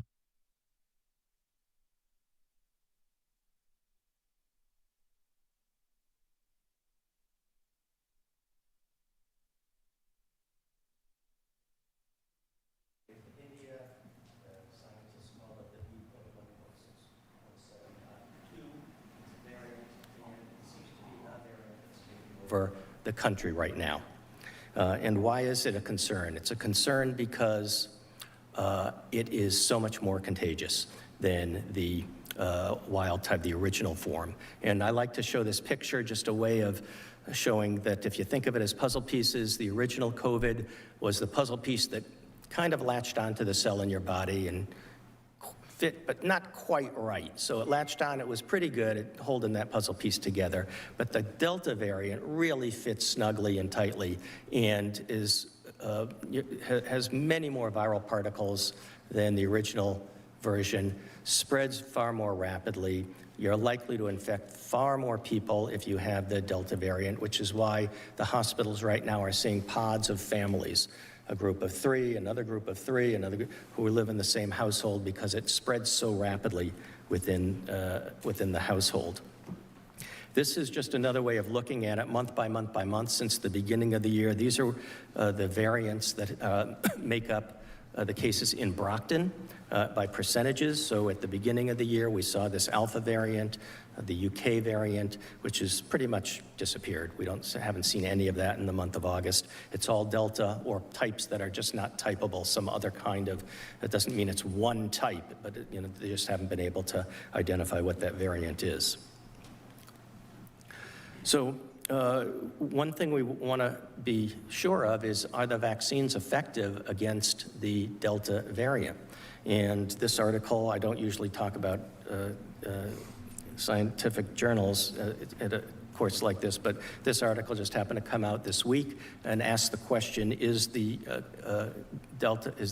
COVID-19 vaccine effective against the Delta variant? This was done in the UK, so it looked at a vaccine that's not used in the US and also at the Pfizer vaccine that is used in the US. So the bottom line of the report is that the Pfizer vaccine, after 1 dose, has 30.7% effectiveness against the Delta variant, but after 2 doses, 88% effective. The take-home message here is get your second shot, because soon you're going to need a booster, but before you need your booster, get your second shot, because 1 shot ain't good enough to protect you against the Delta variant, which is the COVID virus that is circulating right now. So there's a lot of folks in Brockton that have gotten their first shot and skipped their second shot. It's not too late ever to get that. If you missed your 21 days or your 28 days, please get the second shot. It's not too late. There's been a lot of talk also about breakthrough cases. What is a breakthrough case? A breakthrough case is you've been fully vaccinated, meaning you got your second shot and it's 2 weeks after your second shot. Now you're considered fully vaccinated, but you still get COVID. Yes, that's possible. As we showed, the vaccine is 88% effective against Delta, so some people are going to get COVID. And in fact, the data that we have so far through the 7th of August is, by that date, there were 46,000 plus people fully vaccinated, 112 cases breakthrough. Of those, 3 ended up hospitalized. 1 died. The person that died had a lot of comorbid conditions, very elderly, long-term care facility. But it is possible to get COVID even if you've been vaccinated. Now, what we're seeing is that the folks that do get COVID who have been fully vaccinated tend to not be hospitalized and not die, tend to have milder symptoms. We don't have the data specifically on that in Brockton yet. That's a little tougher to come by. But just going through the day-to-day caseload and reviewing the positive test results, looks to me like the cases who have been fully vaccinated are far less sick than those that are unvaccinated. So turning into a severe pandemic of the unvaccinated, whereas the vaccinated have less severe disease. Every week we talk with the CTC, the Contact Tracing Collaborative. They're the ones that do a great deal of our contact tracing. This is just from the beginning of the year. We've been doing this since the beginning of the year and even earlier than that. But this is the kind of thing we look at every week just to kind of get an overview of, are these household contacts, are they clusters, are they workplace, are they schools, where do they come from, just to kind of get a general trend. But this was back in the middle of the peak of the first week of the year when COVID was everywhere. And that, in fact, is what the message, the take-home message was. COVID was everywhere. We're looking at it now, and the case load is starting to go up again, but identifying that there are clusters, and they are appearing households and workplaces and spreading more rapidly than we'd like to see. So the question is, what's next? Will there be another puzzle piece that's even more significant than Delta? And so my take on what's next is we're rapidly going to have to address the concerns of going back to school. And it will depend on what COVID in Brockton looks like, but we've got some decisions to make regarding public health measures for schools. I think one big step that might happen is when the FDA gives full approval to the vaccines, which might be coming as soon as Labor Day plus, maybe in early September. And once the vaccines have full approval, I'm hoping that there might be some less hesitancy for those who feel that it's just an experimental vaccine. Now, once it has the full approval of the FDA, may in fact want to roll up their sleeve and get a vaccine. There's going to be a lot of talk about boosters. Of course, right now, the CDC is authorizing booster shots for those with moderately or severe immune compromised, but other parts of the world are offering the vaccine for those who are 5 months out and over a certain age group, and it seems likely that at some point, probably this fall, that will be the recommendation from the FDA and the CDC. We need to focus quite heavily on pediatric vaccines because the schools are going to open one way or another, and the kids are the folks at risk because they cannot get the vaccine. So we're hoping that the vaccine is approved soon into the fall, although from what I'm hearing, it's more likely to be later into the fall or winter. And as I said, we always, because COVID is so widespread, there's always the possibility of a variant of concern that's even more troublesome, resistant to vaccines, resistant to treatments, and we have to be on the lookout for that. And of course, if you really want to be pessimistic, you can think about flu season coming this winter and having a flu season on top of a COVID season when things get really bad. And I just want to close by giving a shout out to Steve Hook. Steve Hook is the head of BEMA, Brockton Emergency Management Agency, and is in Austin, Texas today, receiving a national award from the Association of Public Safety Communication Officials as the Public Safety Communication Official of the Year. And we're on calls daily now, 3 times a week with Steve, and he's been instrumental in supporting the clinics, providing PPE to the community, and has done a really excellent job. So shout out to you, Stephen. So that's what I got. Dr. Herman, before we open it up to questions and answers, could you clarify just one thing on the dashboard? When someone presents at the hospital and they're categorized as COVID, do they also tell you if it's the Delta variant? In other words, what I'm looking for is whether you get the information so that you know where we're headed with that particular aspect of the disease, and I didn't see that on the dashboard. The answer is no. They don't tell you if it's the Delta variant. The testing for the variants of concern is a complex process. The genetic sequencing requires a special laboratory. They have a laboratory at the Broad Institute in Cambridge and one in Jamaica Plain for the state. But as far as I know, those are the only 2 labs in the state that are doing it. Otherwise, you send it out to California or Illinois or somewhere else. It's a very, very small sample size of cases that actually get sequenced, that actually get tested for the variants of concern.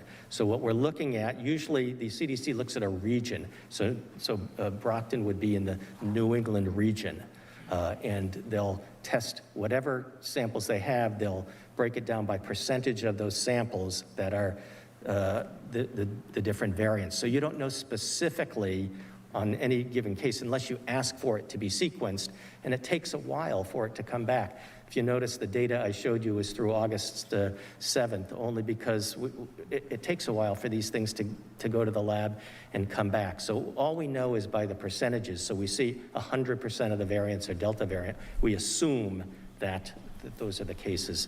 From a clinician point of view, from a doctor's point of view taking care of you, it doesn't matter what you got. If you've got alpha, beta, delta, gamma, it doesn't matter because the treatment is going to be the same. What matters is really from a public health perspective of if we know that delta is widespread, then we have to be more on the alert because we know it's going to be more infectious than the original strain. Questions, councilors? Councilor Cardoza. Good evening, Dr. Herman, and thank you. I hope folks at home were able to hear because it was just so mumbled for us on this end. So hopefully we'll get some feedback because it's important information. I was able to follow the slides, but like really tough hearing. I have one question. I have a couple residents that they got the first dose, but then they've waited months now and haven't received the second dose. Can you hear me okay? Yeah, so the question was, they and I waited know you months to get mentioned- the second dose? Yeah, so I know you mentioned 21 days, 28 days. What is that window? Is there a window? Are there any studies that show you should repeat it and maybe get both Yeah. doses if you've missed 3 months now has Sure. gone by since the Right. second So dose? so for the Moderna vaccine, should be first dose and then 4 weeks later, the second dose. For the Pfizer, it's 21 days. But if you miss that window, and there's like a 4-day grace period on either side to make it kind of official. So if someone came in a few days early or a few days late, they'd still fall into that window. But for those who missed the vaccine, they just didn't do it. There's no harm in getting the second shot. 2 months later, 3 months later, 6 months later, that's, there's the booster. We don't know how effective it's really going to be because the study hasn't been done. The study was done at 21 days for Pfizer and 28 days for Moderna. But from a common sense point of view, it makes sense that if you're giving someone a booster dose, even if it's 3 months later, 6 months later, they're going to increase their immunity. Right. So if you miss the dose, just get it. Just get it. Yeah. Okay, and then my second question, folks who've already had COVID and received both vaccines, are there any cases that are popping up that they're getting COVID again? I don't know. Okay. We don't track that, so the answer is I don't know. There's certainly, cases that have had the vaccine that have gotten COVID, but I don't know. I don't know is the answer. Okay, all right, thank you. Thank you for the information. Thank you. Councilor Rodriguez, I apologize. You filed the resolve to have the doctor here, and I should have recognized you first, so it won't happen again. It's quite all right. Thank you, Dr. Herman, for being here today, and thank you, Mr. Chairman. I have a couple questions for you. On your presentation, you had listed the number of cases that are affecting the neighboring communities, but we are not exactly sure in terms of the number of deaths that are actually affecting those communities as well. Do you have anything at all that gives you any of that stuff? I don't. First of all, let me just recognize Councilor Rodriguez, because early on in this pandemic, we recognized, not through any data from the state, but through conversations with Neighborhood Health Center and just looking at the rosters, that the Cape Verdean community was being affected far more than the rest of the population. And I worked with Councilor Rodriguez to meet with clergy, various radio, TV, try and get the word out, and then set up a standing clinic at the Cape Verdean Association. So thank you very much for playing a lead role in that. Really appreciate that. I think it's been successful, probably ahead of, close to 1,000 doses at that clinic. What was your question? Oh, the deaths in the community. I don't know. And the reason I don't know is because I don't have access. I can't go in and look at other people's, at other towns, at the Massachusetts Epidemiologic Network. It's just the aggregate data, that's reported every week for those towns. So I know what you know by looking, knowing where to look at the Board of Health, at the Department of Public Health website. But in talking to your counterparts in those towns, are you getting some information in terms of deaths in those communities, or is it just something that you can't? Well, I know from the state that the deaths, although they are going up, they're not nearly as high as they had been in the past. I just don't know what the answer is. My other question is, someone lives in Rockland, and that person has COVID, has to be hospitalized, gets hospitalized in Brockton, and then passes away in Brockton. Does that stat reflect on the city of Brockton, or does it go back to the hometown where the person came from? It's where the patient resides. So if someone from Abington gets admitted to a Brockton hospital, the death is in Abington. So the 400-plus deaths that we've had in Brockton are solely of folks that Just live in the city residents, of just Brockton? 436 Brockton residents, yeah. Obviously, far more have died in the hospital from other surrounding towns. What about the emergency authorization from the FDA? Have you and your colleagues talked about possibly when that might be coming down the pipeline so that at least those that might be, iffy about some of these mandates that are being put into play in the sense because of the fact that we're still in the, under the emergency authorization, when do you foresee, or at least from conversations have been told, or you are aware of when this full authorization might come down the pipeline to help us out? Well, believe me, I have no direct pipeline to the FDA, but sort of know people who know people. And I think that the timeline that seems to be making most sense is weeks rather than months. So I think people are hopeful that September brings that decision. And speaking of mandates, I know that you advise the mayor in terms of you're the medical guru when it comes to the issues within the health department in a sense. How do you feel about the mandates, both of mask and vaccinations? Well, it's a tricky question because it might be a political question, yeah, but I'm saying exactly. from medical So I'll answer it from a public health point of view. From a public health point of view, and I won't skirt the issue. I feel that whatever tools we have legally at our disposal to stop this pandemic, we should be implementing. So that's the way I feel. So I understand that there are other political and behavioral impacts that go into the decision making, but from a public health point of view, my advice is, let's look at the things that work and recommend those. And then we got to kind of figure out, how it's going to work in the real world. So I know you mentioned it a little bit when the council president just asked you about the Delta variant.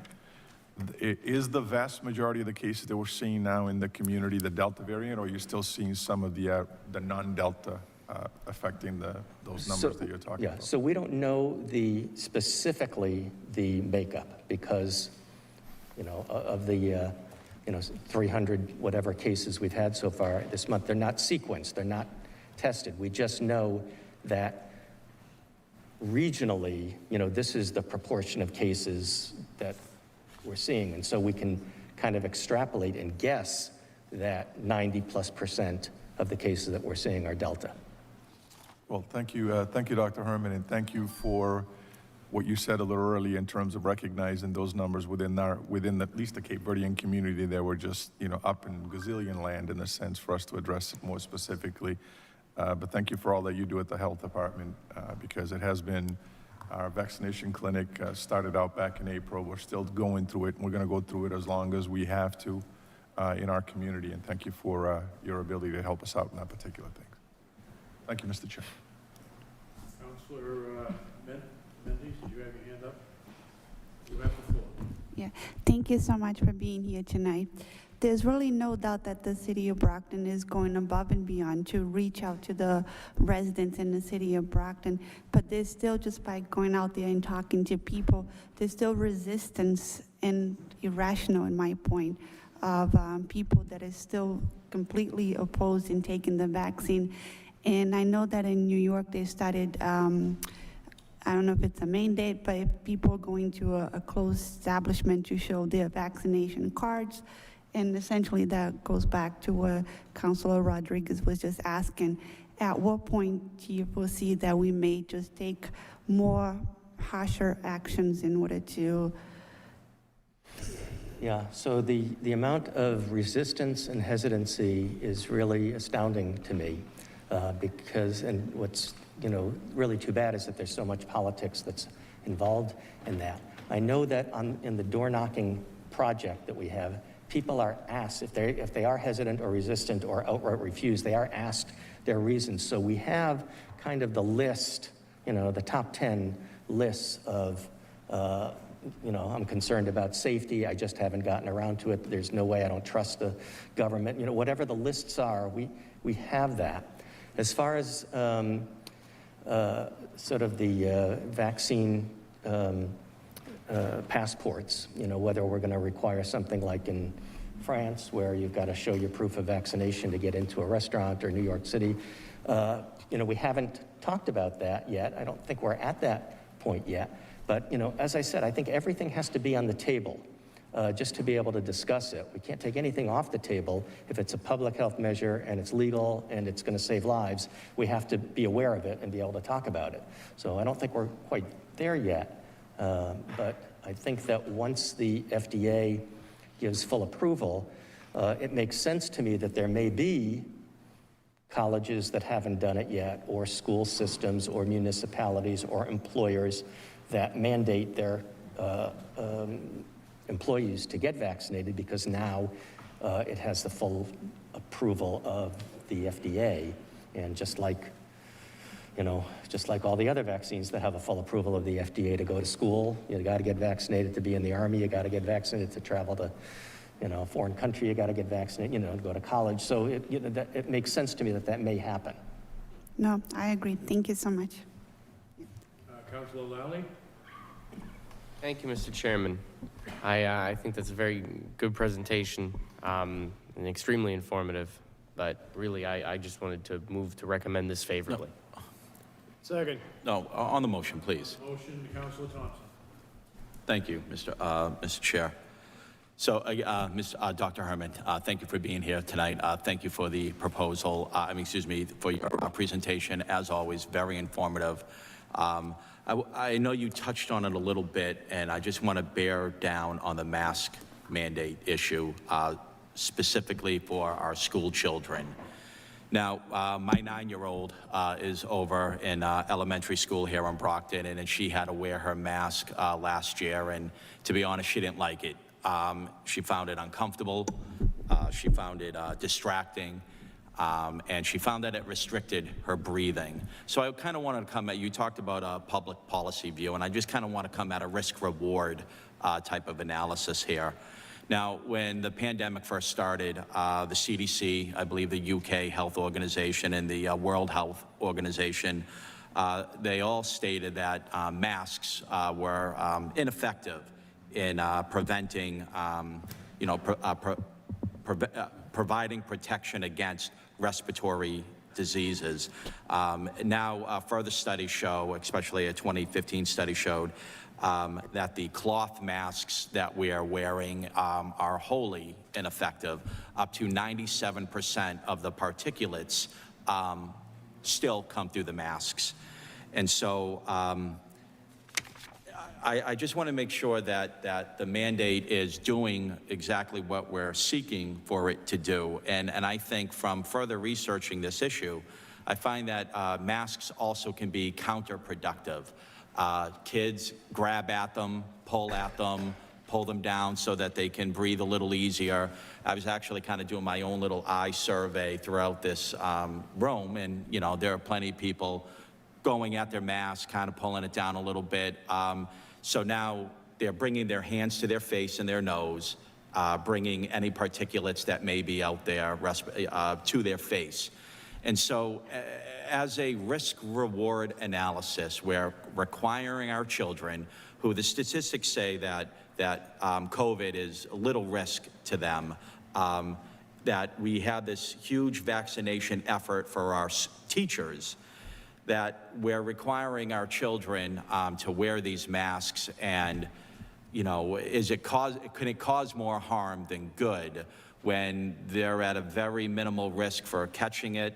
We're finding, at least through what I'm reading, that children, they bounce back. There's very few. I think I read one under 18 over the last 18 months, and there's 1,000 reviews, 1,000 studies out there. But ultimately, that it's a minimal risk to children. So we're requiring them to wear these, what the studies say are ineffective cloth masks, 6 hours throughout the day, pulling at them, touching them. So just your analysis of whether having our children required to wear masks throughout the school day is really an effective way to keep them safe. Yeah, so we're not at the point yet of recommending masking. It may be out of our hands, in fact, because DESE may require all the students in the state to wear masks. We don't know yet. Right now, that hasn't been a requirement, but the Department of Education, secondary education, may require that. We don't know what the ultimate recommendation is going to be from them when So schools are you saying, you're saying currently there is no mask requirement for our school children? Not as far as I know. Okay. Because that information's being passed around. I've heard that, so Okay. I'm glad we're clearing that up. There is no mask mandate for I'm not aware of it. I'm not aware of a mask mandate. There may be, I'm not aware of that. Somebody can. Mr. Mayor, if you could answer that, because I've been hearing that. I thought maybe I read it somewhere. Yeah, no, as of yet, Dr. Herman was correct. We're waiting, Mike Thomas, superintendent, myself, and Mark D'Agostino, and the entire school committee, we're waiting to hear guidelines from DESE, Department of Education, Secretary Riley. So as of today, there is no mandate per se in Brockton Public Schools as of yet. I suspect that DESE will indeed do a mandate, but it hasn't been officialized yet. And if DESE requires it, Brockton's required to? Yes, any public school, if DESE does it, in the Commonwealth, any public school would be mandated under DESE requirements. Understood. But again, it's not official yet. Okay, and then Dr. Herman, maybe we could speak on that risk reward regarding the effectiveness versus maybe the counterproductiveness or the other secondary concerns of restricted breathing and distracting. Kids learn a lot by facial recognition at that age, at that young age. They're looking at faces to understand what's good, what's bad, and then we're kind of restricting them from doing that with face masks. So if you could speak to that. Yeah, well, I'm afraid I'm on the other side of the argument from you. So if we were like in the debate class, I'd be the pro for masks and you'd be the con.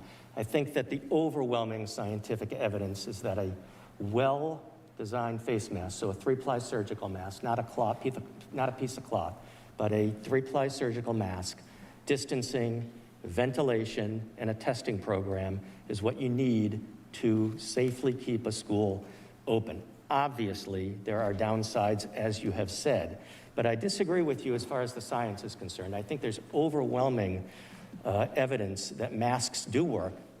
Surgical masks do work in preventing COVID. And I also am going to take a question with you as far as how it affects kids. I know that in the past with normal COVID, the original COVID, we seem to see that it was a milder disease in kids. But now, hospitalizations are up 80%, 300%, some parts of the country. So a lot more kids being hospitalized. And the big black box is long COVID in kids. How long are these symptoms going to last once they get them? Is it going to be months, years? Is it going to be long-term effects?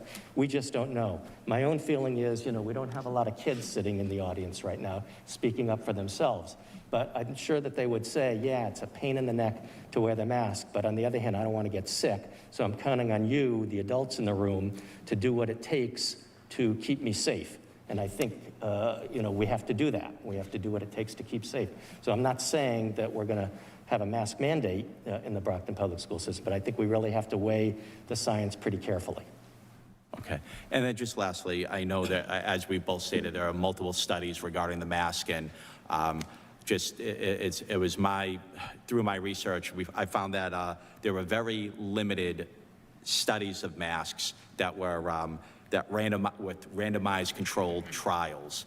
That from my reading, there were only about 13 randomized controlled trials that involved mask wearing, and that the results showed in 11 of the 13 no significant statistical difference in masks versus no masks. So that's just my research, and thank you for speaking on that issue. That's all, Mr. President. Anyone else? Motion. We have a motion, I believe, to recommend favorably, properly seconded. All those in favor? All those opposed? It is a vote. Thank you. Mr. Chairman? Councilors, all these microphones up here, they were flashing red, now they're out, but as long as you can hear what's going on there. Mr. Chairman? I would at this time make a motion to take number 12 out of order. We have a significant portion of the audience here that is waiting on number 12, and they have waited quite a while, and I thank them for their patience, but I would like to take it out of order and just deal with it at this time. Second. Motion made and seconded to take item 12 out of order. All in favor? All opposed? Item 12, Madam Clerk. Resolved, be it resolved that the city solicitor, chief of police, and the fire chief for the city of Brockton come before the finance committee to discuss state law and the process of hiring, promotion, and application of civil service for employment in the Brockton Police and Fire Departments. Be it further resolved that the individuals be invited to discuss diversity, practices for hiring, and promotions in the Brockton Police and Fire Department. Invited Honorable Mayor Robert Sullivan, Megan Bridges, City Solicitor, Emmanuel Gomes, Chief of Police, Brian Nardelli, Chief of Fire, William Hill, Local 144 IAFF, and Lieutenant Brian Maker, President, Superior Officers Union, and Officer Derek Salamone, President of the Brockton Police Patrolman Association. Councilors, before the mayor starts, you have a number of invited guests, and that's because this issue impacts on General Laws, Chapter 31, it impacts on collective bargaining. There are a lot of individual stakeholders who fall under what we currently do. So I wanted to have as many people here as possible to answer your questions from the administration. Mr. Mayor, good evening again. Good evening, Mr. Chairman, members of the committee. I want to, first of all, recognize a lot of the members of 144 firefighters. We're very brave men and women that serve fire department, police department, and we're very privileged to have them in attendance tonight. I'm going to let the experts, the chief, speak, but I do want to say that Chief Manny Gomes, and I'm happy to say Chief Brian Nardelli, this is his first official FENCOM as chief, and myself have tried to think of ways to get Brockton boys and girls into the professions of police and fire. Saturday was a great example.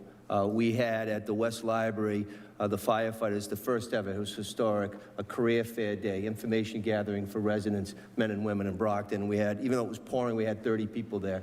That was awesome. And then the cadet program, which you, to your wisdom, endorsed during the budget. Interviews are going on right now. Again, year one, we're going to be able to have 6 Brocktonians, men and women, that want to go into the police department. We're vetting it out right now. We got inundated with resumes, which was awesome. But just last Friday, we took it a step further and we graduated the junior cadet program.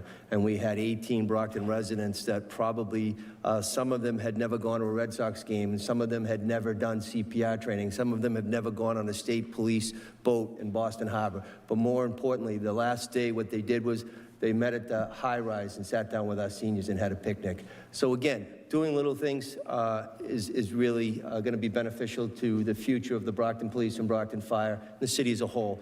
But again, collective bargaining comes into play, as the chairman said. Merit-based comes into play. Civil service residency preference comes into play. So I am going to let the experts speak about this, but I want to thank you for your interest in this. It's extremely important. Thank you very much. All right, Councilor Cardoza, you filed this, so take it away. So when I filed this, we have a couple residents, I want to say 3 or 4 residents that emailed this council to discuss hiring practices. And I wanted to, if we can take each department head individually, I think that would be good. So we can start with the fire chief, Chief Nardelli, if you wouldn't mind. So for your department, we have 87% white, right? And 12, you can tell me if this data is not correct as far as how many officers you have. And firefighters, 12.85% minorities, okay? And then as far as upper ranks, we have 95% white and 5.44% minorities. Are those numbers, do those sound correct to you, sir? Somewhat. If you're including minority classes, if you include females into that, we're over 16%. If you add those numbers in as well. 16%, yes. Which, in all honesty, when you look at the state average, that's about 3% over the overall state average. Our hiring process, if you'd like me to just talk about it real quick, we're in the process right now of hiring 12 firefighters. That process started approximately 3 to 4 weeks ago. What happens is we call for a list. Candidates that have taken the civil service exam come in, they sign for that list. Now, they're ranked in a number of different categories, beginning with 402As, which are line of duty deaths of personnel in civil service throughout the Commonwealth. After that, it's 402Bs, which are then people who have been permanently disabled off of the job because of that. After that, the ranking goes to anyone who has been aggrieved and won a civil service commission hearing against the city, and then they would go into that. Then it goes disabled veterans, which are residents, and then the rest, then all other residents that are civilian. We're in the process of that now, conducting background checks. That process will be concluding around the end of this week, and we will then begin to actually begin interviews next week. As we go through that process, it's a strong vetting process in that I think if we look at our numbers, over 75% of our people that we bypass on that list is because of non-residency. So I think one of the advantages we have with civil service, Counselor, is that and I'm a perfect example of that as a kid who grew up in the city of Brockton, city jobs for city kids. So we've found over the years we've been pretty good at vetting out people who are putting in for that residency preference but actually can't prove that they actually live here. So I'm so sorry. Maybe can you not talk into the microphone? Okay. I don't know if other folks are having trouble, but I can't. That's all right. Is this better? I think it's better if you don't talk into the microphone. Okay. Maybe turn it around. Sorry. Yep. Thank you. Yep, okay. Let's try that. So some of the important things that go along with this, though, is when we bypass, one of the good things about civil service is it actually protects the city as well as the candidate. Actually, let me step back 1 second. Right now, candidate, the cost of taking that exam is borne on the candidate through civil service. If not, that would be a cost of the city that we would have to incur to run our own testing. After that, once they go through the process, there are a number of things that protect the city as well as the candidate. As we move through, and if we do bypass a candidate or whatever the case may be, that candidate that is aggrieved is actually able to now go to the Civil Service Commission and present their case. Now, if that was not if we didn't have that Civil Service Commission, the person in a position where it could be a legal liability on the city, I would have to say, instead of them being aggrieved to now the third party, which protects the city. It also protects the candidate, because if he was aggrieved unjustly, the Civil Service Commission will see that and then put them back on our list and tell us why we hired them wrong. One also good thing is civil service does audits. They'll do audits of communities. So when they do those audits, they'll say, okay, we haven't had any problems, no one's had any problems, we have had bypasses per se. They'll look down our list, and when they audit us, what they'll see is this worked correctly, this worked incorrectly, we need to make some changes. So that helps us as well. One of the things I think you see without civil service is you run into some sort of nepotism and favoritism. I think that's unfortunately been proven all over the country. I mean, they just had a recent case in Wellesley where city officials' child was hired, and they had just already gotten rid of civil service. So there was no recourse now on that. It went to the State Ethics Commission, then fined the community as well as that department. So I think when we speak of civil service, it actually allows us to take a third party to assist us and allows the city to go through the process and pick their people through the appointing authority, but it allows someone to adjudicate the process as well, just so that we can get a better idea and make sure we're doing it correctly and making it fair. Okay, so specific to your department, how long have you been with the department? Just about 25 minutes. Okay, what have you observed has been the hiring, to help diversify? What are some steps that have been taken to help diversify the department? Chief Nardelli, I'm sorry, but I'm told that from BCA, the people at home cannot hear you unless that microphone is somewhere close to you, so perhaps you could turn it around. I apologize, I thought they could hear at home. That's okay. And not through here. It's If I stand back, is that better? I think so.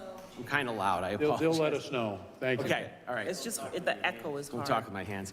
So throughout the years, I think one place I think we've seen, especially I began working in the hiring process in 2010 when I was the training deputy chief.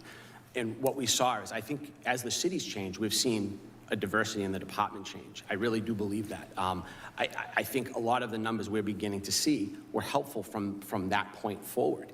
I think, you know, in the last couple of months, we've talked about a number of things. The Career Day was a perfect example. We were able to advertise in 2 different locations throughout the city. We were able to put it out through 321 contacts through the mayor's office. They assisted us to get it out to 321 different groups. And what that did was it kind of got it out there. We also put it out on our own website and our Twitter, and I'm not a big social media person, but a number of different social media outlets, we were able to put it out there as well. So I think that helped. We had a lot of candidates that started pouring on us. We had a lot of people that were very interested, male, female, Black, Hispanic, a number of different people that came to it. So I think just promoting it within the city, civil service has changed this year. The civil service entrance exam used to be given every 2 years. Now it's actually going to be given every year, so that if you miss the opportunity, you'll be able to take it again and get put on that current list. You'll still stay on that list for 2 years, but you'll be able to get right back. If you skip a year for whatever reason, you can get back on it. And that's been always kind of a thing that civil service has heard. We want to be, oh, I forgot to take the test. I didn't sign up for the test. They're able to now get on it a lot quicker, which I think is going to probably help, especially too, if we're able to get the message out there. Another thing, when we talk about the promotions through our system, we are right now, within the last week, in the process of purchasing promotional books that are going to go out to all the stations. So if someone is on the fence, I don't know if I want to take the promotional exam, I don't know if I want that, they'll have the opportunity to study and read the books right in the station, in between calls, take them with them if they want to take them home on their off days. So those are some of the things we're trying to work out to do. I think I mentioned it when I came up to speak with Chief Williams in the budget hearings. I was a little behind it on this year. Chief Gomes was able to get his cadet program operating. I really would like to see some sort of a fire camp. I want to bring high school age kids that are able to do physical labor. I want to show them what we do every day. After that, we're not just going to, I don't want to just send them off. I want them to see that they have a point of contact in the fire department that now can be somewhat of a mentor to them, to get them to actually maybe move forward. So when they're 19 years old and they're eligible to take the civil service exam for entry, now they actually have someone to bounce questions off of. Okay, but you would agree that these numbers are staggering for a city that's predominantly Black. And although you're saying that the 87 versus the 12% may not be correct, it's still there's a huge disparity. And would you agree that that's something that we should prioritize in the city, given our census? And that's what we're trying to move towards now as best we can. Again, I think as the diversity in the city changes, that will assist us in getting, we need candidates to take the test. And that was one of the big things why we had the career fair. I need Brockton kids to come out and take this test. We have the information at the chief's office, all the frequently asked questions. I just need kids to come and take the test to want to be firefighters. And trust me, I'll take everyone. I just need someone that's strong and smart and can do the job. I think you see a lot of these firefighters here with me tonight. I think they agree. We like getting new people, and the fact that we're actually in the process of hiring 12 right now is exciting to us. There's never anything in the fire service that says, well, you know what, is he going to take my job? Is he going to do it better? It's never been like that. These guys, men and women in the Brockton Fire Department, they welcome this, and we want people, and we're happy to answer questions and get people to come in, and that's the thing. The career fair was a lot about that. I would like to have done it in the fall when people aren't on vacation. The problem is the deadlines are September 1st, so right around Labor Day, they have to have that application in for the October exam, so we wanted to do it as soon as possible so that we could get that information out there. Okay, I trust that you will, and trust me, I'm a nurse. My brother's a police officer. I value the work that you do. I worked the front lines with you during COVID, so I appreciate all that you do, but it's just that our diversity, our police and fire has to match the community that, you know, we live in right now, and it's changed dramatically over the years, so we just want to make sure that we're using all the tools necessary to diversify the departments. There's one tool that, you know, a resident sent to me today. Maybe Megan can, or Solicitor Bridges can speak to this, but they're saying that the PAR, these are tools like that have been available to the departments for years, and we haven't utilized them to help us diversify the departments. Are you? Could you explain just what PAR? Okay, so it's the Personnel Administrative Rule. Are you familiar with that? I do, I know what it is, yes, I do. Okay, I got this kind of late today from someone that wanted me to ask, so I didn't get a chance to really look into it. Would you like to speak on it? Sure, thank you. So the question on paragraph 10, sometimes it's a tool used by HRD. And I guess I'd like to just sort of take a step back for a minute, if I could, and remind everybody up here or help everybody understand that civil service is a merit-based test. Everybody goes and sits for a test in the same environment, potentially with the same opportunity. There's also plus factors that a community can sort of grab onto, and Brockton has chosen residency as a plus factor. So that means if a candidate has lived in the city for 12 months prior to the date of the test, then that person will be much higher on the list than folks who are non-residents. So the premise behind this principle is city jobs for city kids. And I think based on some of the demographic information as well as the contrast to the national average, as Chief Nardelli pointed out, Brockton is in line with where we need to go. I know we haven't heard from the police chief yet, but Chief Gomes, what's the percentage breakdown for? And and I'd also like to remind folks that diversity is all-encompassing, and there's not a set definition of what it means. And so in these conversations, I hope we're factoring in women and not just, sort of certain diversity factors. But what is the current makeup? Thank you. So right now for the police department, for example, there is at least a 40% makeup of some diversification demographic. And this appears to be race-based. 10% of the force is female.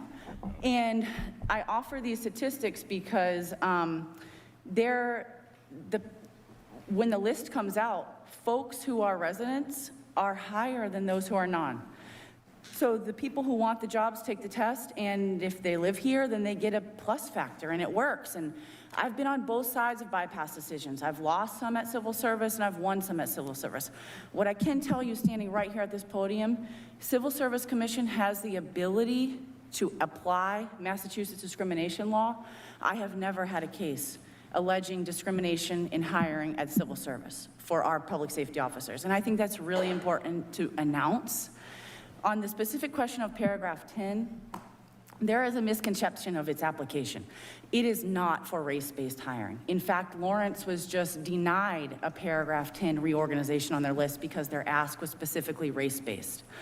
If it's a language question, then you can ask HRD for a separate list that maybe has Haitian speakers or just Cape Verdean speakers.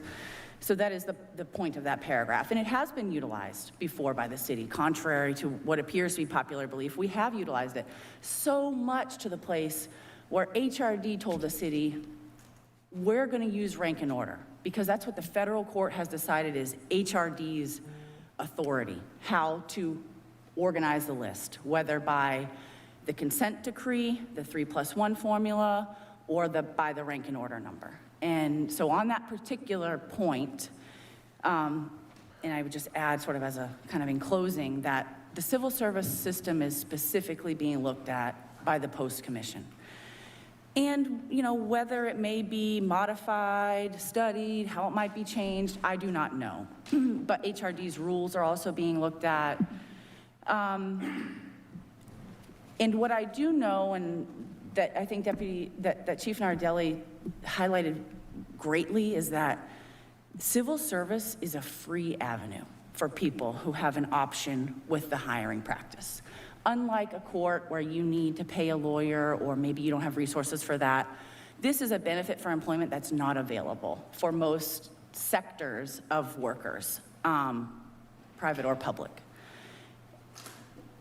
So I think that is very important to consider. And then, as Councilor Farwell noted in the opening comments, There may not be an obligation to bargain the city's decision to remove us from civil service, but there is absolutely and unequivocally an obligation to bargain that impact on the people who it may affect.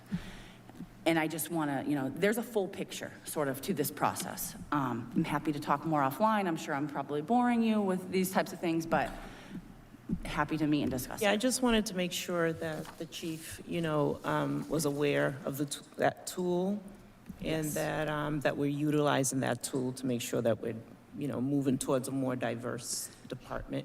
I have every faith in you, that you will do that.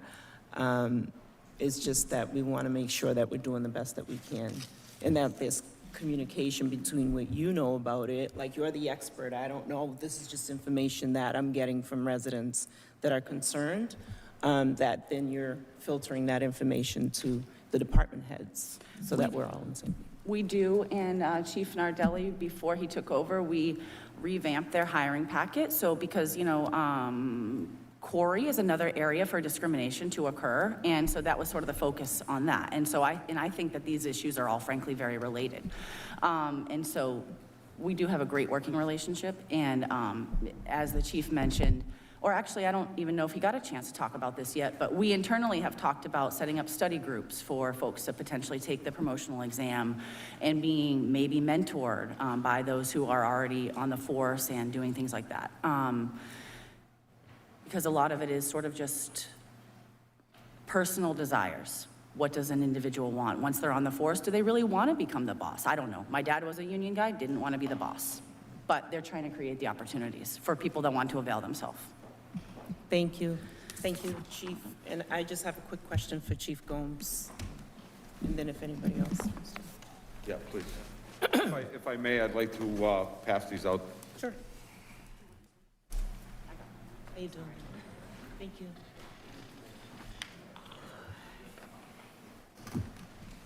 Thank you. Thank you, sir. Thank you. You? I'm fine, and you? Thank you.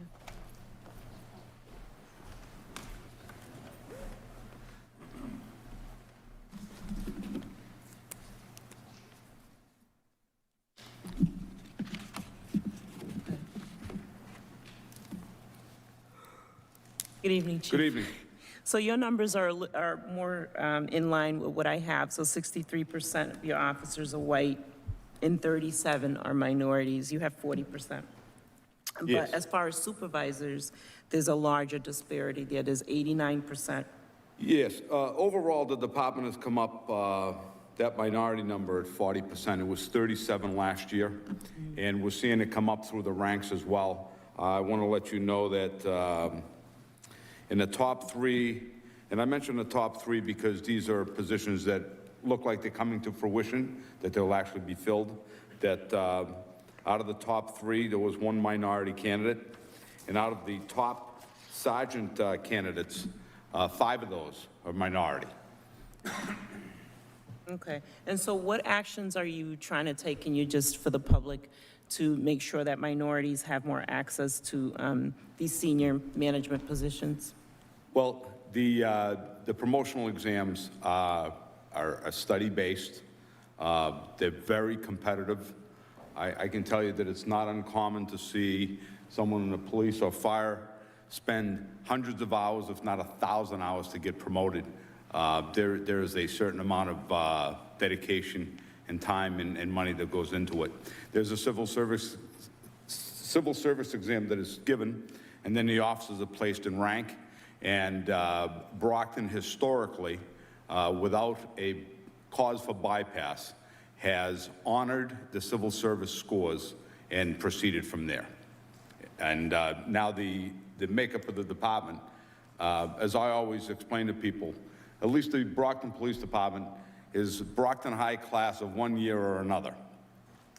We have a few veterans, but they're still Brockton kids.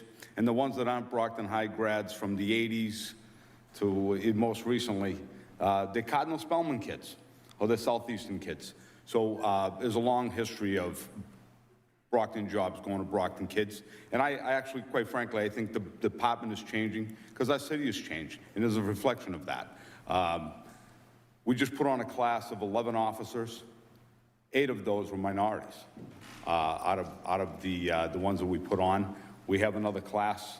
We have another class that's going to be put forward within the next month or so, and the numbers are right in line with that. So I think we're getting there. And as officers retire and the younger officers move up, they are studying and they're making rank, and we're seeing that in all the eligibility lists that are being formulated now. Okay, thank you, I appreciate that. That's all my questions, if anybody else has. Anyone else? Council Rodriguez. And it's actually for Chief Nardelli. Since he's brand spanking new chief here, we might as well ask him several questions. So since you're brand new chief, we might as well ask you all kinds of questions, you know? That's okay. When you said that that you chose the residency preference as a preference here in Brockton, allow me and the folks that are watching us at home to understand that. Let's say Counselor and I, we took the test, and he scored a point higher than I am, but he's not a Brockton resident and I am. What do I get out of that preference? You have absolute preference over Counselor Ianieri, sorry. Well, even though he scored higher on the So test? the residency preference goes, yes, because the residents all come first. Okay. It's almost a whole different system below that. So that's when we say, like Solicitor Bridges brought up as well, it puts you in a position to get these city kids. You can bring in, Chief Gomes brought up, like, just the graduating class of whatever from Brockton High, Southeastern, Cardinal Spellman. We're allowed to keep those kids, which is good, which helps us to get to the point of, as the diversity in the city changes, that will help change the diversity within our departments. And another, utilizing that same example, you know, him and I, let's say we're both Brockton residents, and we score exact the same on the test. Yes. But he happens to be cousins with Osama bin Laden, and I'm not. Does that play a part, or do you look at it solely on the score of the individual? At that point, when they're in a tie, we look at the merit of the individual, and that's how we go. It comes down to interviews, it comes down to, you know, background investigations in regards to, you know, just because he's the cousin of Osama bin Laden doesn't mean he's... I actually was going to say he's Osama bin Laden, but I know he's not, so that's why I said cousin. We have to look at the whole person. And that's, I'll tell you, we have right now a number of individuals that do those background checks, that do an incredible job at it to make sure we are getting the most qualified candidates. So just because somebody scored the highest on the test, it doesn't guarantee that he is going to be actually surpass other individuals if there's some sort of a background that's not suitable for the department. Yes. So you look at something else. That's we look at a number of things, yes. We definitely do. We actually go through the list, and we want to maintain that scoring. With the promotions, as Chief Gomes spoke of, it's a lot easier to do that because we already know that those people are employees of ours, and they don't have infractions per se.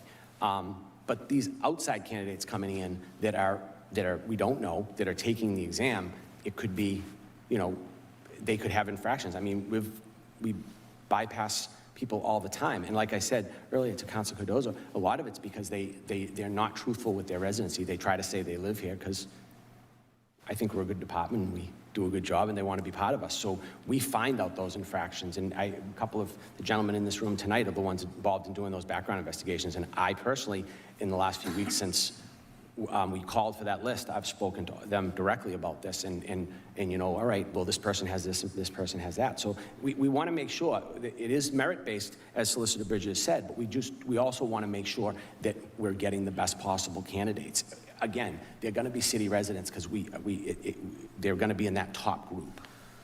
That's what we're looking for. Thank you, Chief, and the other chief as well. I mean, being a city resident now for over 40 years, I remember when these numbers were basically down to 99% to 1%. So the fact that we are now looking at the police department at the 40% level, where just a few years ago it wasn't like that. I mean, a few years ago we didn't even have any minorities within the upper ranks of the police department. And I know the fire actually was better because we actually had an African-American deputy chief once upon a time ago. So we've had those numbers.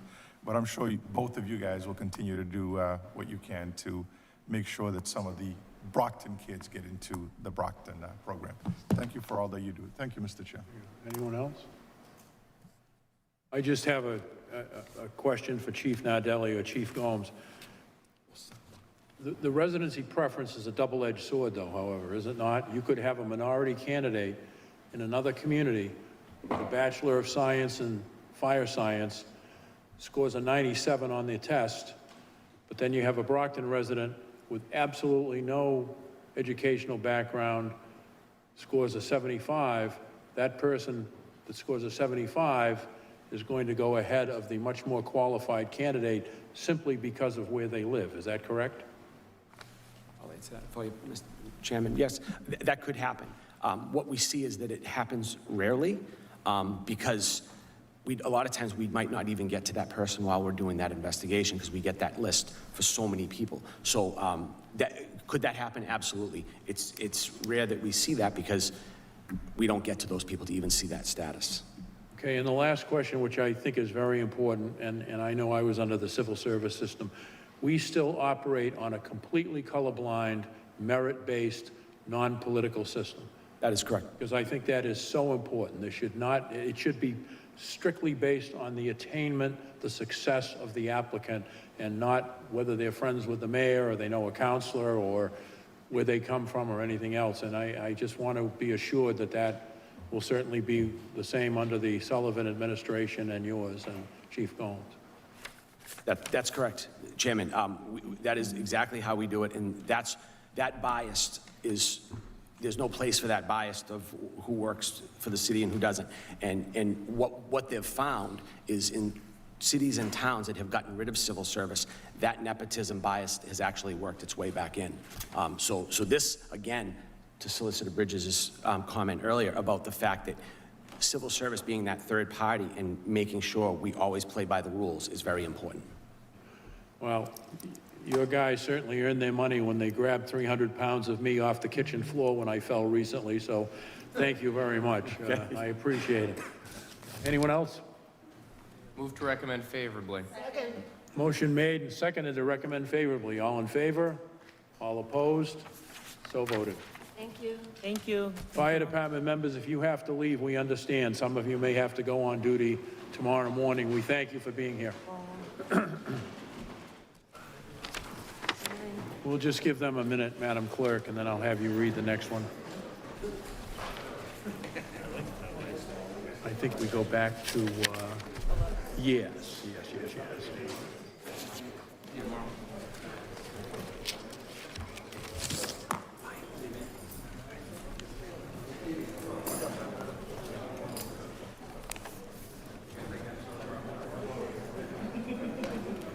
Councilor Razak, thank you for telling us about the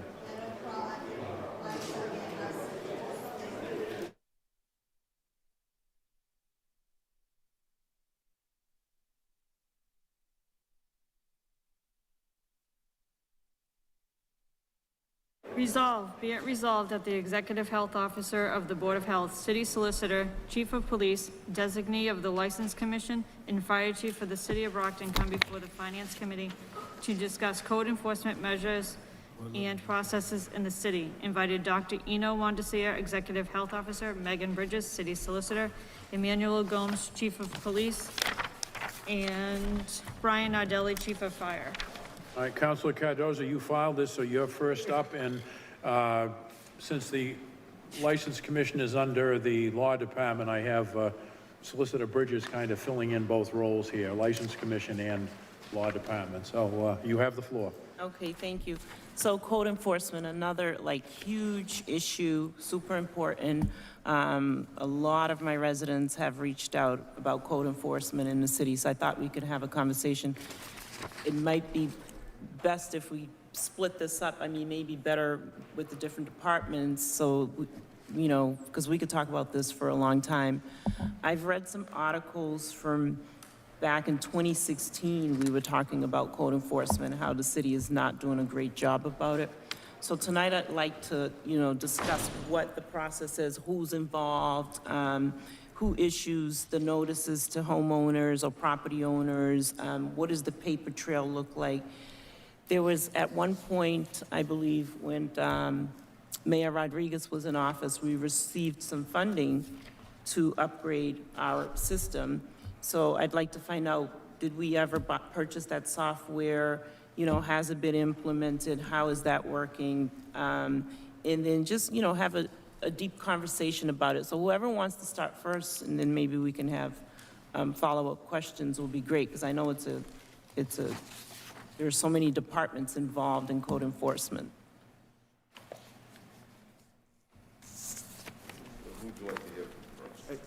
It's up to you Go ahead. guys. So you can run, right?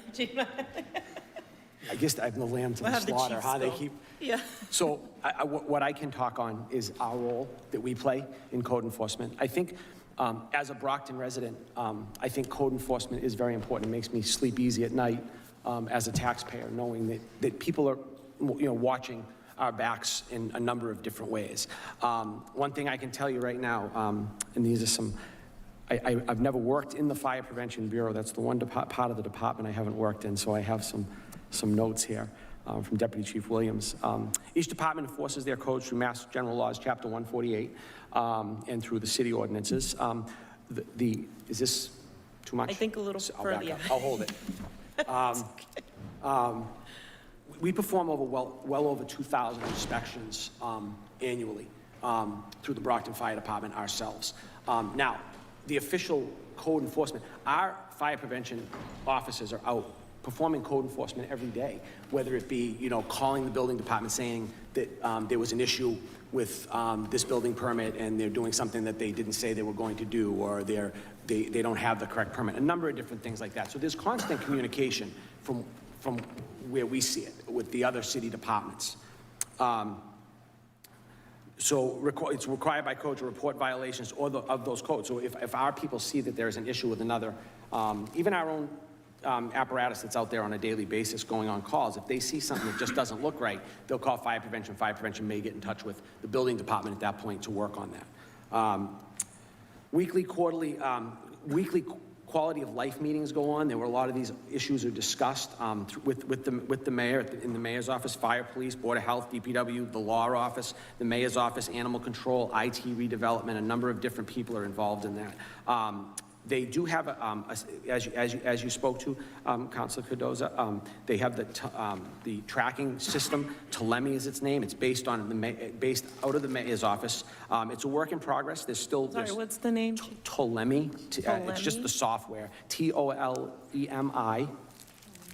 That's what draws info from all city departments. It was received through in a grant from. I'm sorry, I keep doing. It's okay. It's not your fault. They received a grant from the Attorney General's office to purchase this software, and it's still working. And I think I'm not sure if other people could speak on that better, how the software actually works. I just know that we partake in it.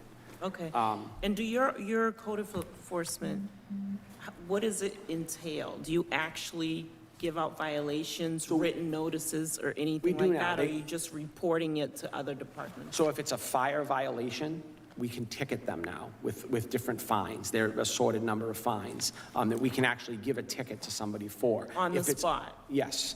Okay. Yes. So do they get a warning or something in writing that states there's a violation, and then these are the next steps, and this is what you should do, or do you just hand them a ticket? I think sometimes it depends on how severe the violation is. You know, if it's a life safety issue, you know, different things that come up, whether they be fire pits, blocked exits. I mean, I know when I was a company officer on a piece of fire apparatus, if I went to a home that had a blocked exit in a multifamily home and they were blocking it with debris or articles because they didn't have enough closet space, we would wait on scene and sometimes help them remove the stuff so it was not blocking that exit anymore. So at 3 a.m. when the house was on fire, we knew that everyone could get out. So now with that ticketing system, they try to work with the owner of the business. They try to work with the owner of the property. They try to work with the residents. You know, we don't want to make it so now the people can't stay in that home and now they have to find other housing. So they do work with them, but I think at some point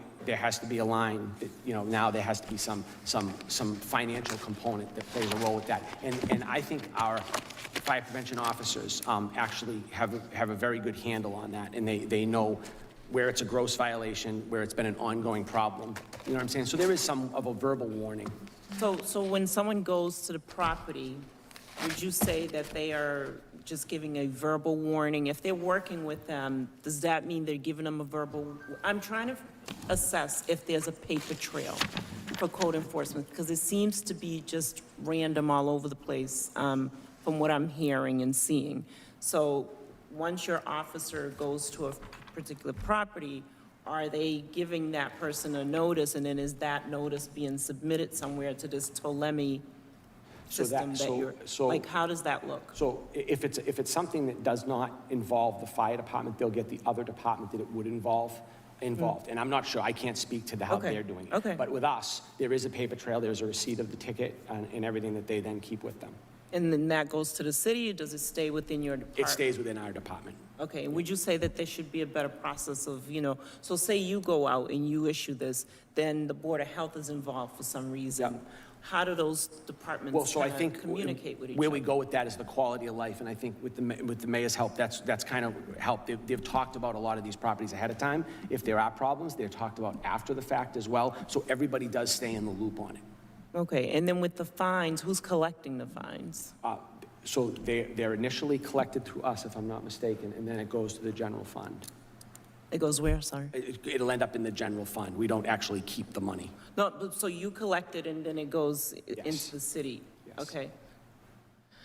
All right, so that's that. And then, do you have anything else you wanted to add, Salemi? No, I think, I think what our people are doing every day is really what they're trying to keep people safe. We want to make sure landlords are doing the right thing. We want to make sure businesses are doing the right thing.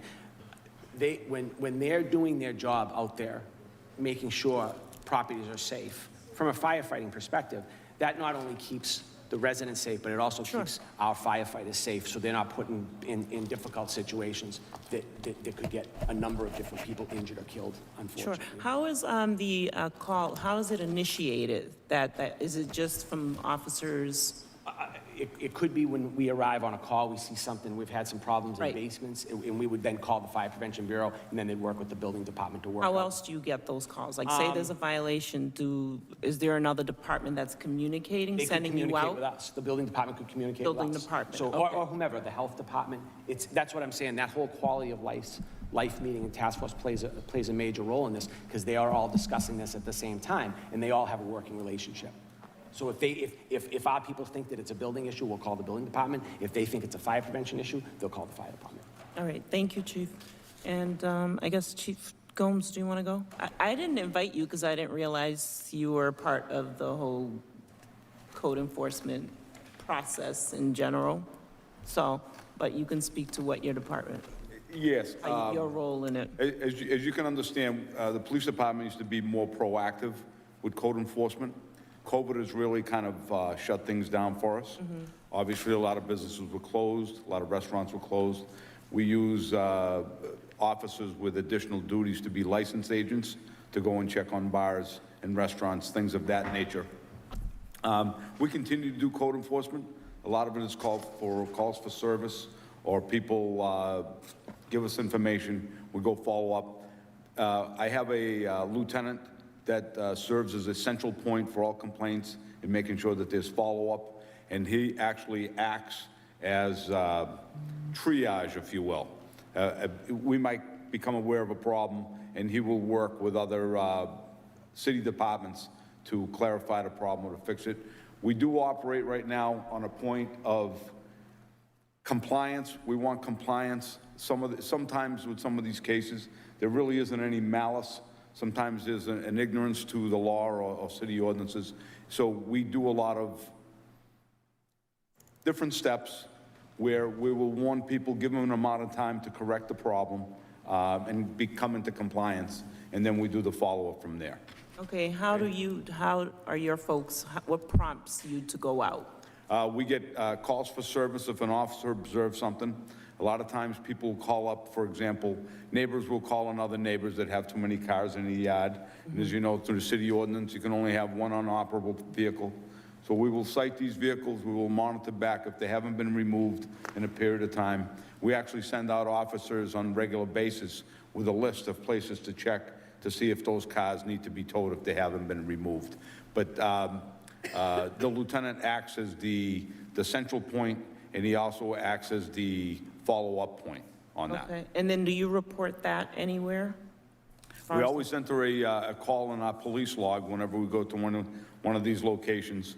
And I know that there's some kind of software that the lieutenant uses, because he is the contact point on an address or an ongoing problem to see if we've been there before or what remedies we've tried to instill. Okay, so there's a police log for you, Yes. as far as your, and you don't issue fines or anything? We will issue fines, and we will, for example, as the example that I use is the vehicles that need to be towed. Sometimes there are violations with that, and also there's a penalty having a vehicle towed and all that. But we try to get compliance before that.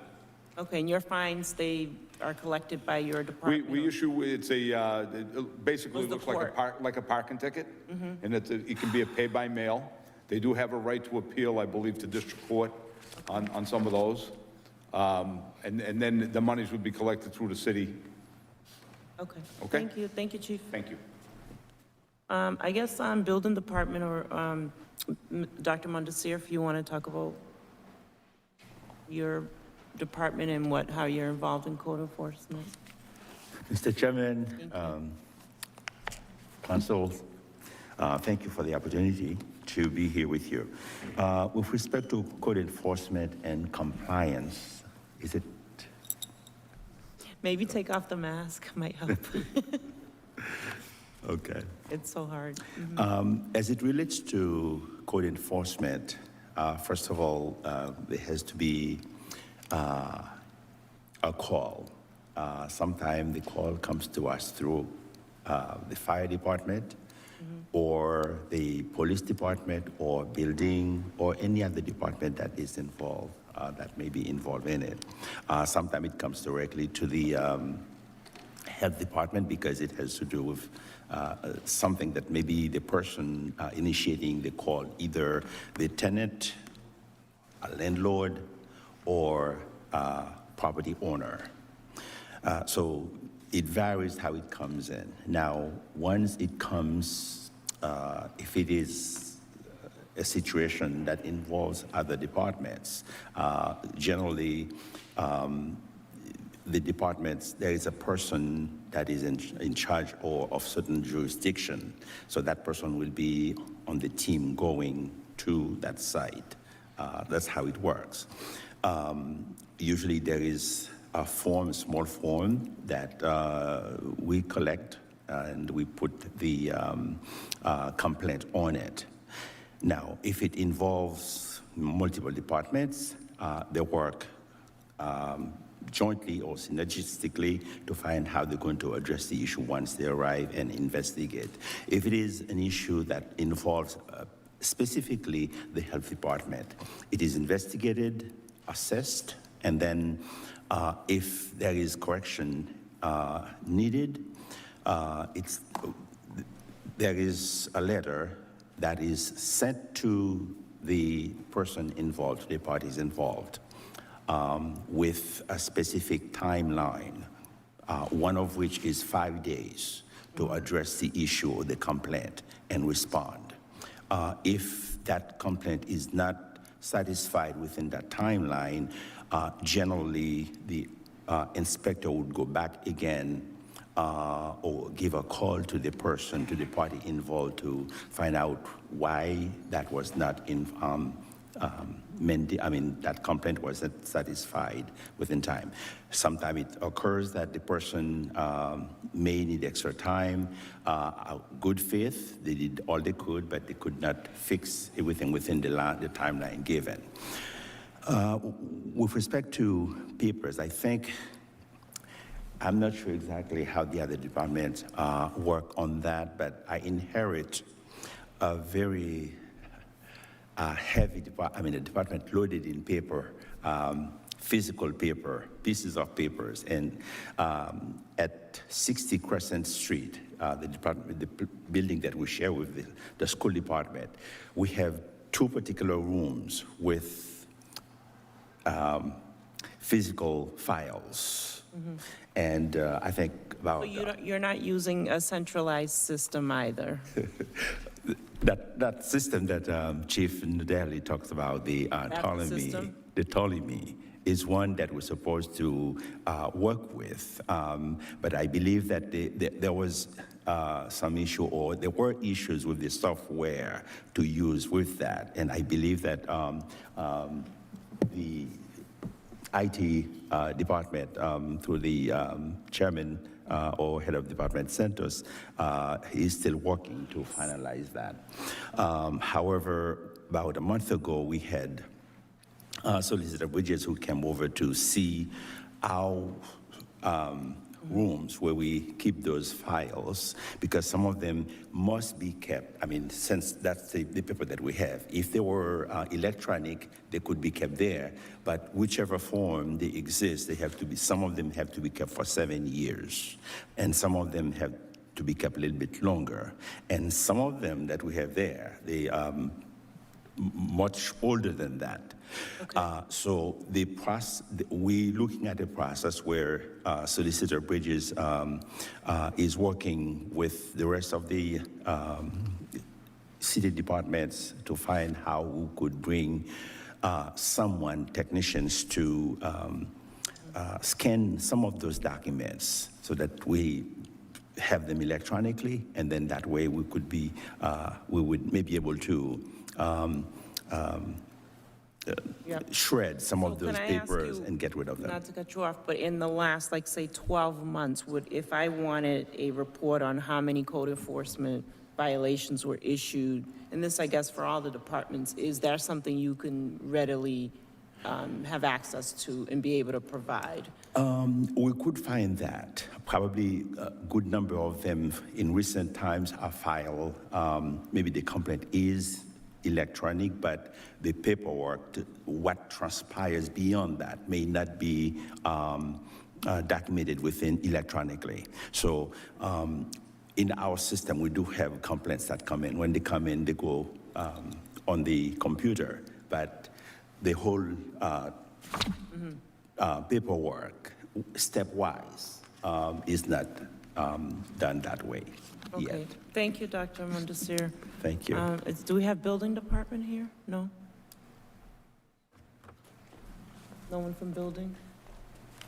It wasn't part of the, I don't think it was part of They play a role in the code enforcement. So I guess we can have Solicitor Bridges kind of sum up where we're at with code enforcement. I know at one point we talked about, we had actually adopted 40U, I believe, where we were going to have a process in-house of collecting fines for code enforcement. So I don't know if that ever happened. Where are we with that? Is that something we're still looking at? So two things, the database that we were going to put in, the software that we were going to put in to kind of centralize code enforcement, and then a way to in-house. As it stands now, my belief is that, my understanding is that a lot of the fines are collected through the courts, and there's no process in-house whereby we can collect and monitor, you know, the fines and the folks that owe these fines to the city. We're potentially losing a lot of money because of that. So,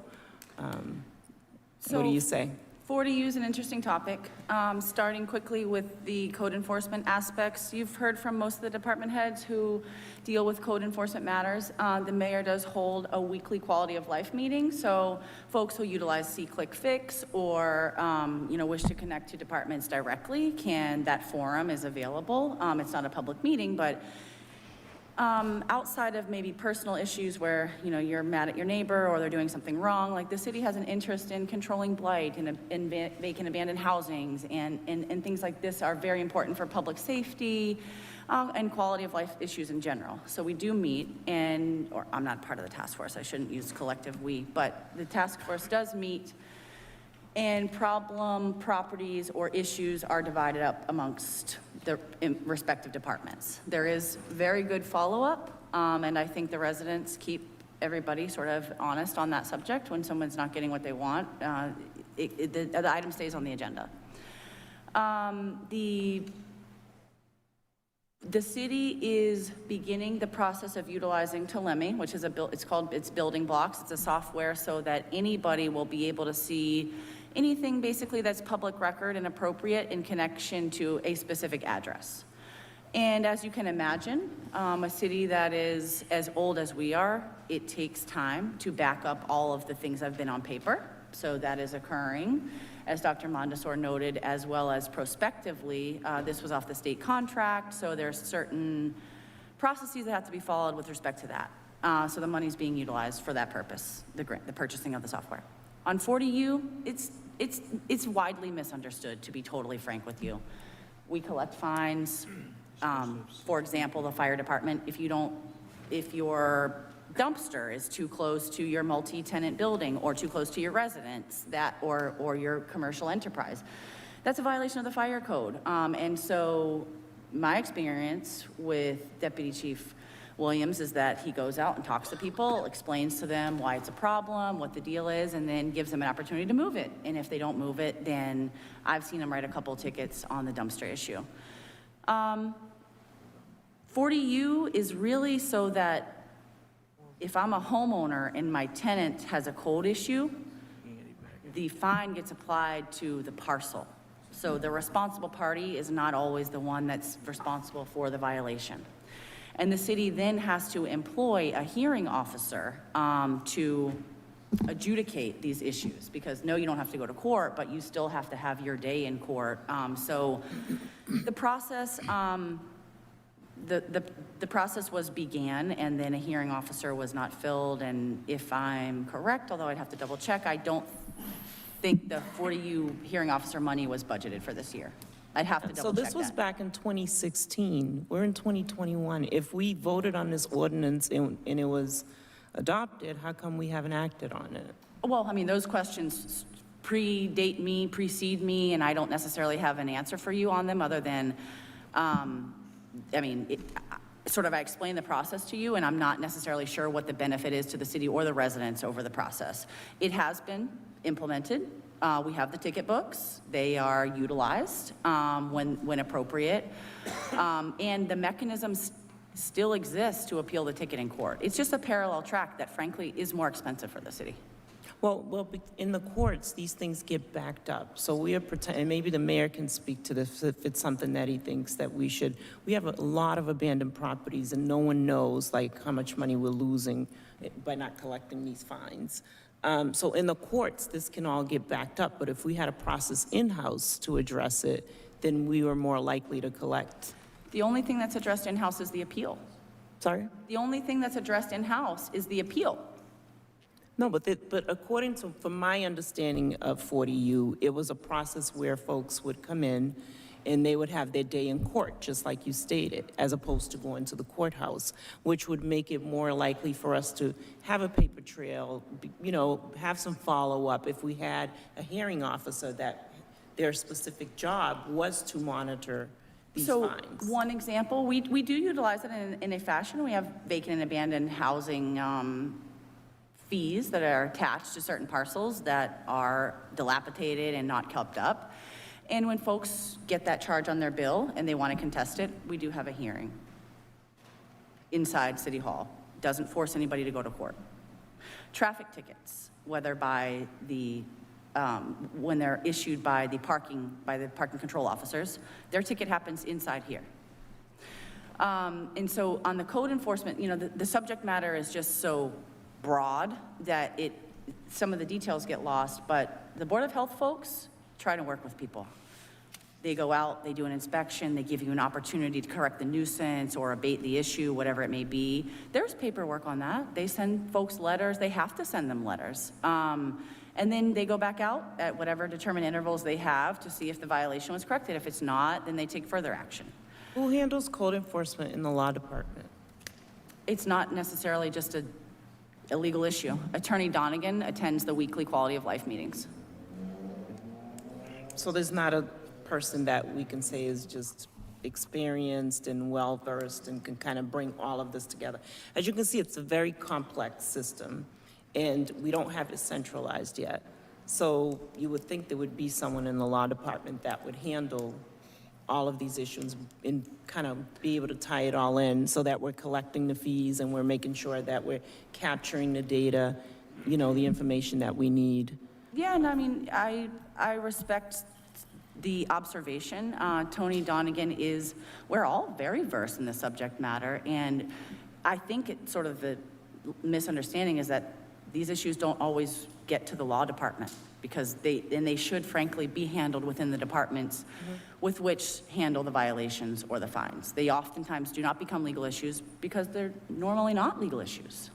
But we support departments, we support constituents whenever there's... Or it could be we're not doing a good job of making sure that we're, following up. So that's the point I'm trying to get at. We want to make sure that there's follow-up and follow-through, in that we're able to have a good system in place where all the departments are sort of communicating with each other. So if fire department goes out and then, the health department goes out, they know that the fire department has already been there, vice versa, and that there's, a good system where the departments are communicating. So I don't know what the 40U, this new system, if all of that can just be part of the conversation. 40U wouldn't alleviate the concerns that you're bringing up right now. You don't think that it will? I do not, but I am also happy to extend that if you have specific issues that people are not feeling that they're rectified, either through the quality of life meeting or through the mayor's office, I'm sure that we would be happy to take a look at them, because we do pay attention. And we're always room for So you don't think there's an issue with code enforcement in the city right now? I'm not going to offer a policy thought right now, because that's not my role at all. What I do know is that we're actively involved in receivership with the Attorney General's office. Issues that me personally, I'm offering my personal observations. When there's a code enforcement issue, because code enforcement can be everything from your fence is too high, I cannot see out into the street, to you have not cleaned up your trash and now you have rodents that are infecting me. That's a DPW issue and a health department issue. So in order to just bring them under one umbrella, I think we are serving that need right now with the quality of life meeting that happens every week, where all the representatives from all these departments are present. And there are a lot of opportunities for folks to reach out and contact if they feel like there is a gap or that something has been overlooked. Okay, Mayor, would you like to speak on the code enforcement issue, please? Sure, thank you, Counselor. So I just want to be clear on this. So every Thursday at 9:00 a.m., we have a Zoom. It used to be in person, but it's a Zoom. It's quality of life meeting. Quality of life consists of my office. It's me, Corin, John Messia. We have Tim Carpenter. We have Robert Jenkins from the BRA, because BRA is involved with receiverships. Tony Donegan from the Law Department. Pat Hill used to be Larry Riley, now it's Patrick Hill.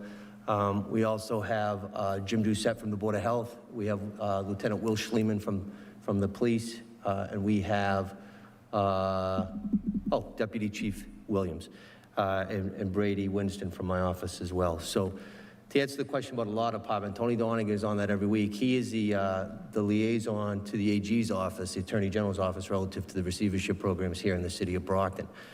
Do I think that there's a code issue? Absolutely there is, Counselor. I mean, perception's reality. We all need to do a better job, but I do say that we have good departments that are working together. When Councilor Rodriguez was mayor, we did get a grant. When I came in, we ran with the grant. The telemetry is being utilized right now with Bill Santos and the IT department to streamline it. We're trying to figure out the best practice to make sure it's one-stop shopping. But we do have some dedicated efforts on this, and we're going to continue that under my administration. Okay, thank you. Thank you. That's all for me. Thank you, Council President. Thank you. Anyone else? Councilor Nicastro. Thank you. This is just a general comment to all of you. Because Ward 4 constituents bring their issues to me, I am very familiar with all of you and your enforcement efforts, because I pass on information to you, ask you to look into things. And I just want to say, just about everyone is very responsive to the issues that I bring to your attention.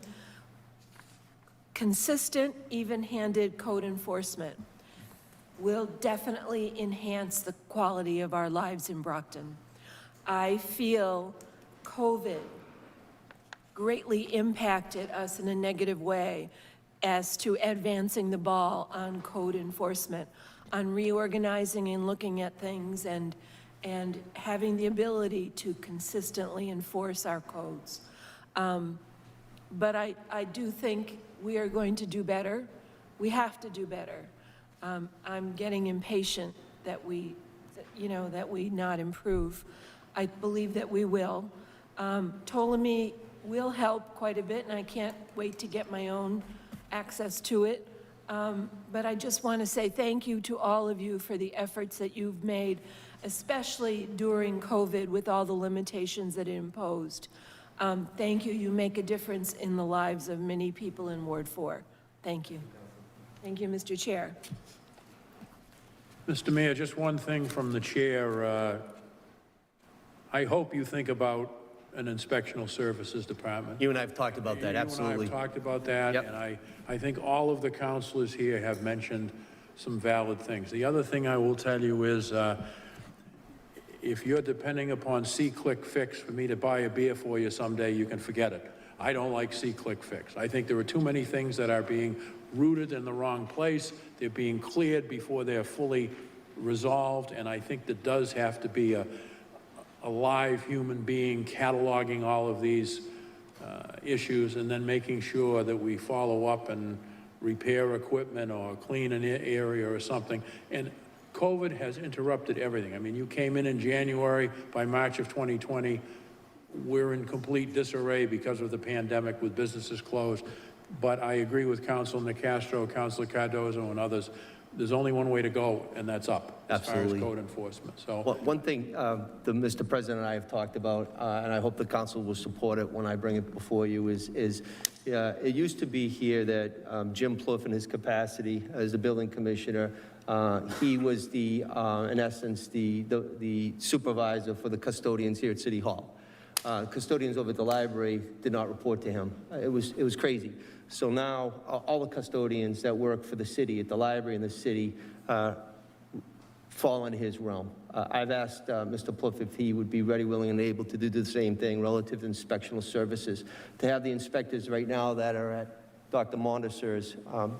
Dr. Monteser is an unbelievable health expert. I mean, he's got us through COVID with Dr. Herman and many, many other people. But I just think it's a natural thing to be having inspectors that are dealing with buildings and properties fall under that realm. So there will be something before you, and we'll have discussions, of course, but I just think it's a no-brainer and it makes sense to do. So I know you and I have spoke about that, Mr. President. Thank you. all right, is there a Councilor Ianieri? Thank you, Mr. Chairman. I just want to do a little follow-up and ask you, excuse me, it sounded like you wanted to remove See-Click Fix. Is that what you're trying to do, Mr. Chairman? I'm sorry, See-Click Fix, is it on your hit parade or not on your hit parade? it is not in my hit parade, no. Right, and I will totally agree with you, and I also had that conversation when that begun. I was council president the year when See-Click Fix begun under the Carpenter administration. It was not in any way a hit parade with and I think it sometimes, I mean, I can go home right now and I'll find there's 28 of them, and 22 will tell me about the traffic jam that happened 8 times in one location. It's just absurd, I think. I think we need to go back to a different mode and not have See-Click Fix, to be truthful with you. There's only one other thing I'd like to mention, and when we talk about enforcement, I want to take it just out of context a little bit from code enforcement, but somewhere I hope in the good Lord's name that we can finally get out and do what we have to do to find some way to have traffic and driving control in this city, because it is too far out of fetch. It really is. When I got a car passing me on Ettrick Street last night, passing me while people were walking their animals and even their children, and I didn't even want to do it, but I was trying to catch the person's plate because I was just livid, and enough's enough. And I know, Chief, you work at it every day, and the police department works at it every day, but somewhere down the line, we've got to start to do something. I don't know what it's going to take. I mean, I really, I see more accidents at Our Lady of Lourdes at that intersection, and it's just amazing. And that's just one spot I'm bringing, but I don't want to go on with it because I just took it away from what the resolve really was. But something needs to be done with enforcement in this city with traffic. It's just too far-fetched, but thank you, Mr. Chairman. Did we have a motion yet to recommend favorably? Not yet. Council's not here. Make a motion to recommend favorably. Second. Motion made and seconded to recommend favorably. All in favor? All opposed? It is a vote. Thank you, everybody, for participating in the conversation. Before we go on to number 13, Councilor Cardoza, this is an important resolve, and I know that this issue has been kicking around since Mayor Rodriguez was in office. It is now, and I'll stay here as late as we need to be, it is now 10:05 and we're down to 6 councilors. Your choice. Do you want to postpone this to the next FinCom? Yep. Motion to postpone to the next one. Second. All right, there's been a motion made and seconded to postpone to the next FinCom. All in favor? All opposed? It is a vote. Thank you. And now to our last guest, with my apologies to him, Mr. Cardinal. We can read that, please, Madam Clerk. Resolved, be it resolved that Joseph Cardinal of National Grid, the Commissioner for the Department of Public Works, and the Mayor of the City of Brockton come before the Finance Committee to discuss recent power outages and solutions for improvements, response, and reducing service interruptions in the City of Brockton, specifically in response to outages occurring in wards 4, 5, and 6. Invited Honorable Mayor Robert Sullivan, Patrick Hill, Interim Commissioner of DPW, Stephen Hook, Director of Brockton Emergency Management, and Joe Cardinal of National Grid. Unfortunately, Mr. Hook is traveling. He's unable to be here. Mr. Mayor and Mr. Cardinal, you can blame me for putting this insane agenda together, and that's why you're still here after 10 o'clock. So, Thank you, Mr. Chairman, members of the committee. Joe Cardinal is here on behalf of National Grid, and Pat Hill, the acting DPW commissioner, is here. You know, it troubles me when I have to send out those texts and emails to you, right? There's a power outage and we have to post on social media, and it seems to be happening more and more and more. And Joe can talk about, much like every business, right, infrastructure upgrades. We've been talking about that here for a long time, right? So Joe's going to be able to address that. But I will just take a moment to say that Joe Cardinal and Joe Carroll, the two Joes, have been nothing but fantastic to work with since I've been mayor, and even when I was a city councilor for 14 years. So I want to thank you, Joe, for being here tonight. And like always, you always answer any questions that the councilors have. Thanks, Joe. Councilor Thompson, I think, excuse me, Councilor Thompson, did you file this? I was a co-sponsor of this resolve. Okay, we can either have him make a presentation, or do you have any? I'd like to hear from Mr. Cardinal first, and then ask questions after. That's fine. Thank you, Councilor. Thank you, sir. Again, thank you, Mr. Mayor. Thank you, Mr. Chairman, fellow council members, for having me here tonight. It's a good opportunity every once in a while to get a chance to come out and speak to you about the electric distribution system, how we maintain it, how we look at outages, how we determine what we need to do and how we need to make changes and how quickly we can do that. And what I thought I would do, and I hadn't done it in the last couple of times, is if I would like to hold up a drawing showing the electric distribution system in the area. This shows that Brockton, like all the other cities and towns on the South Shore, is not in an island. It's all a loop-fed electric distribution system, in that we have multiple feeders and we have multiple substations that serve the city of Brockton along with other cities in the area. Tough map to read, but it's just, I can point out a couple of things on it. Brockton is right here in the middle. Brockton right here in the middle. As you can see, these squares are substations that are in the city of Brockton. Brockton is also fed from Stoughton, Avon, Easton, East Bridgewater, Abington, Whitman, and West Bridgewater. So it's a big system. As I mentioned, there are 41 circuits that are in and around the Brockton area. National Grid is required annually to review all of those circuits and all of our circuits in the system, all of our substation transformers, outage counts, age of equipment, and electric load on the system. We also have to report annually to the state, the DPU, every feeder on a tier level metric system. And what there are 3 levels. Year 1, if a feeder or a circuit is having a lot of outages or the frequency of the outages and the duration of the outage is for a long period of time. It's called a poor performing circuit. Once you have a poor performing circuit, it's time for you to start looking at it, and I'll explain that a little bit more. But if that same circuit goes into year 2, it's now considered a problem circuit by the state. If it goes into year 3, it's considered a chronic circuit, and we start paying fines back to customers if we have not done anything to correct the incidents and outages that happened in year 1. So this metric, it's determined by, as I mentioned, outage duration and outage frequency, and it's being in the bottom 5% of circuits in the system. So as I mentioned earlier, we have 41 circuits that serve Brockton, and we have 1 feeder out of the DuPont sub, which is located just behind Summer Street, that has fallen into that first category of poor performing circuit. So year 1, we've recognized that the outage duration and the outage frequencies coming out of that circuit, which serves areas of East Brockton, is seeing outages that are higher than normal in the rest of the system. So basically, what do we have to do? Right away, it's 100% engineering review of the feeder, pole by pole. They go out and they drive it. We look at quick fixes, and we look at long-term repairs based on the type of outages.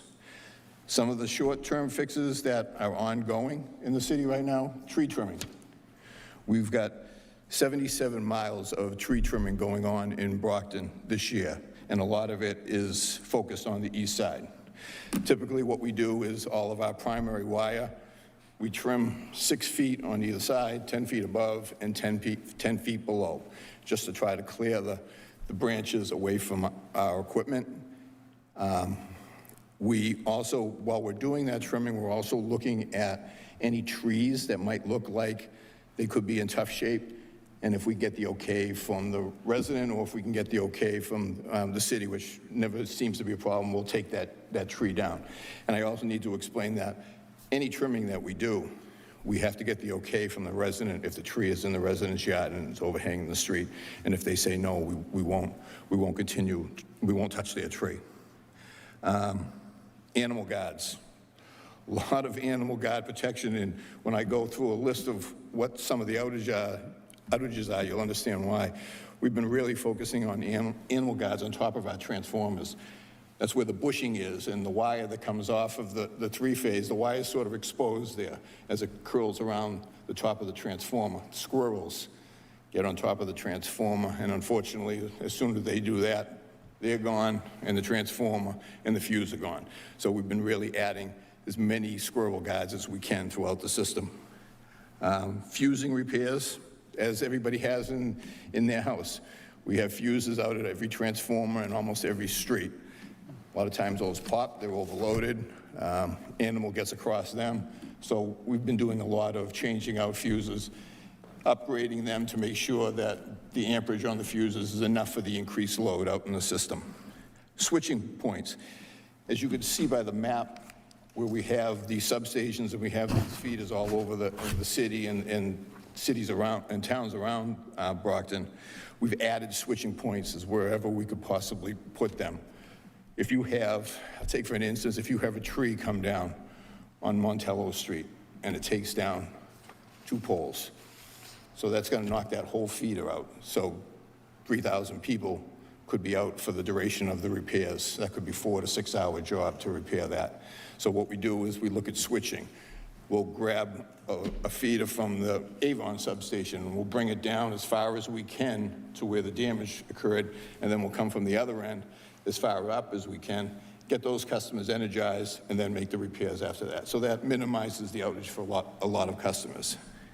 A couple of long-term solutions that we're looking at to decrease the outages in the east side of Brockton. We're planning on spending about $5 million in the DuPont substation to upgrade one of the station transformers in there. It's past its service life. It's time to change it out. We'll upgrade that. We'll upgrade the controls in the substation, and we'll upgrade the feeders as they come out of the substation. So everything will be up to date.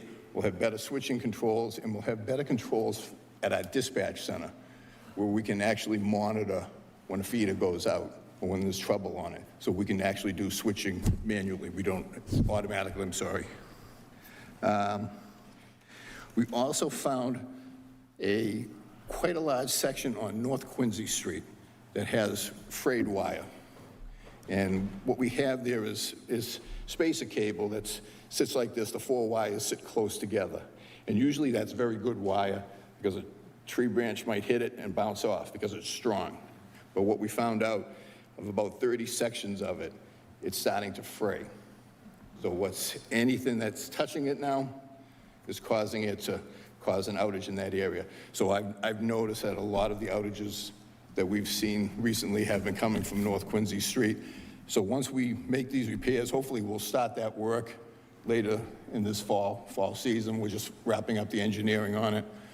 30 sections of wire, whatever poles that need to be changed out, and all the associated equipment will probably bring us into the new year. But that'll be a big plus once that's done. And again, it's just not North Quincy Street. It'll affect all the side streets off of it. I looked at a couple of and there's also another big job coming. We've been informed by Mass Highway that they're looking at doing some improvements, and you might know, Pat, from Montello Street all the way to the Abington line on Route 123. And that is about 130 poles that we're going to need to change out. So when we do that work, we're also going to be looking at ways to upgrade that feeder that's in that area right there. Obviously, we'll be putting in new poles. We'll be updating all the wire, all the transformers. So we'll be looking at the side streets off of that to see if there's anything we can do to increase reliability in those areas. So I looked at a couple of the circuits in Brockton on the east side, one out of the DuPont sub and one out of the Ames Street sub. This is where the focus is on with us right now, trying to reduce the outages. I noticed a lot of tree-related outages in 2020, which is not a surprise because we had unprecedented bad weather and we had multiple wind events that had us staffing up our storm room here in Brockton, I believe 12 times in 2020. So I just got some of the quick numbers here. I'll go through them real fast. In 2020, out of the DuPont sub, 8 tree-related outages, 5 animal outages, 5 failed devices, that's our equipment, 1 lightning strike. In 2021, now that we've started trimming, there's no tree-related outages, but the animal-related outages are up from 5 to 9. We've had 2 vehicle accidents, and we've had 6 failed devices, our equipment again. I looked at the Ames Street sub, 2020, 12 tree-related outages. This year, 1 tree-related outage. 1 animal in 2020, that's up to 12 this year. 5 failed devices, 4 failed devices in 2021. We had a couple of unknown ones that we could never determine what caused the outage, and we had a couple of lightning strikes. So, as you can see, it's just not one thing that's causing the outages. It's multiple issues that we're trying to constantly address. Also, that's along with the redoing of the entire downtown area, get removal of the network system to turning that into a regular underground system. That is still ongoing. That is also another important part of our work. Anyone that drives through the downtown, you can see we've got our trucks are there every day. O'Connell Electric is also a contractor that is helping us doing that work. We had originally come before the council and told them we had agreed to do a 3-year plan to get that all done. I'd recently updated Mayor Sullivan that we're a little bit behind schedule on that because of COVID. We lost a lot of man hours last year. And we're finding out the sequencing of operations of doing the outages and cutting over to the new systems taking a little bit longer than anticipated. So we're figuring about 9 months more to get that completed at 100%. The other thing I think is important, we talk about communication all the time. That's one of my main jobs during the storm, is that I'm the lead for the communication process out of Brockton office, the municipal storm room, and the liaisons that are out in the field. We have a liaison that goes to every city in town. They usually sit with Steve Hook in the emergency management operations. We send out communications every time there's an outage or anytime we're preparing for a storm. I know the police chief, the fire chief, the mayor's office, Pat, school department, all gets the email notification. It tells you what time the outage happened, what streets were affected, and then you get another outage later on when the outage has been restored. Everybody, if you want to be on that list to know that, so if your constituents call you, just let me know. I just need your email address. And we also send out communication before, during, and after every planned storm event to the same group of people. Everybody can be added to that. It lets you know that we're preparing for a storm. We're anticipating a level 3 or a level 4. We let you know what that level is at the time. That communication is available to everybody if you want that. Again, that's just an email to me to get you set up on that system. So hopefully I answered a lot of the questions that you had. I'll turn it back to the chairman, and if you have any other questions for me, feel free. Councilor Thompson? Thank you, Mr. Chairman, and thank you, Mr. Cardinal, for appearing today. The information you gave is very informative. You know, as you know, the east side of Brockton, and specifically wards 4, 5, and 6, have seen a lot of outages over the last few months. And there's a lot of questions as to, you know, why those are happening. So your detailed explanation for why they're happening is informative. Quick question. You were going pretty quick, and we have some sound issues. So the Summer Street substation you were talking about. DuPont substation. DuPont. Yes. Okay, so I had Summer Street. So off of Summer, I'm sorry. Okay, off of Summer, excuse me. So you explained a 3-year system, and this DuPont substation, you said we're currently in the first year of that 3-year level Right, process? The 3-year tier system. Right. We just went to 2020. Once we look at the metrics, once we went into 2021, we found out that feeder in 2020 fell into that first year of poor performing circuit. And then basically, through your system, you have 3 years to repair it? If a second year becomes, it's another word for it. After the second year, first year is a poor performing circuit. Second year, it's called a problem circuit. Third year is a chronic circuit. If you get to year 3 and you haven't made repairs or you haven't corrected the outages in year 1, then you start paying fines. And those fines go back to the customers. Okay, and so we're currently on that DuPont substation in year 1. Do you now have a plan to address that substation? Yeah, well, it's actually not the substation is part of it. That was planned before, actually, it fell under the poor performing circuit. The $5 million upgrade, the station transform, we had looked at that a couple of years ago that we were gonna plan that, but when that's done and everything is new coming out of that substation, it's gonna help that circuit that has the problem right now. So that long-term solution, that $5 million substation, where did you say that one was located? The one that you identified for your long-term fix? The $5 million? Yeah, that's at DuPont. Oh, it is at DuPont. Okay, yeah. all right. I thought that was a different one. Yeah. Okay, so you're saying you have a $5 million plan, and when did you say that began, or was to It's be? gonna start next year, 2022. And that you believe that would resolve that weakened, I forgot the term you used, the poor performance, let's call it, of that DuPont station, Yep. that $5 million project will address the issue. And we've already seen the fact that I talked about the 2020 tree-related outages in 2021, they've come way down. Right. That's actually will also help those numbers too, among other things. And basically what we do is our engineering group just completely drives that whole circuit. So typically the circuits can serve anywhere to 2,000-3,000 customers, some less, some maybe a little bit more. So they're driving every street, they're looking at every pole, they're looking at the transformers, they're looking at the wire, cross arms, anything that we can do to change out. And obviously they're looking, we have, it's called IDS, Interrupted Disturbance System. We see every outage, we know every time there is an outage, I think it lasts more than a second, we can see that on the system. So they've got that with them, and they're looking at what they can do to make repairs, not have that go into year 2. Right, okay. So looking at the big problems, that substation be a big one, you have $5 million plan to address that. Yep.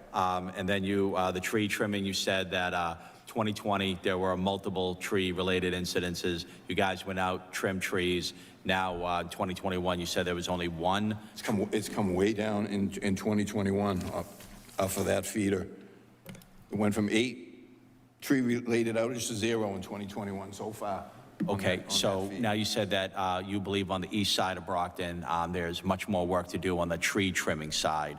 You got guys out there this summer trimming those trees back? Yep, that'll continue all summer long. I mean, that's a 12-month work cycle that they don't stop. Okay. The animal guards. Now, it's really interesting that that these are some of the issues, the squirrels and birds and stuff like that.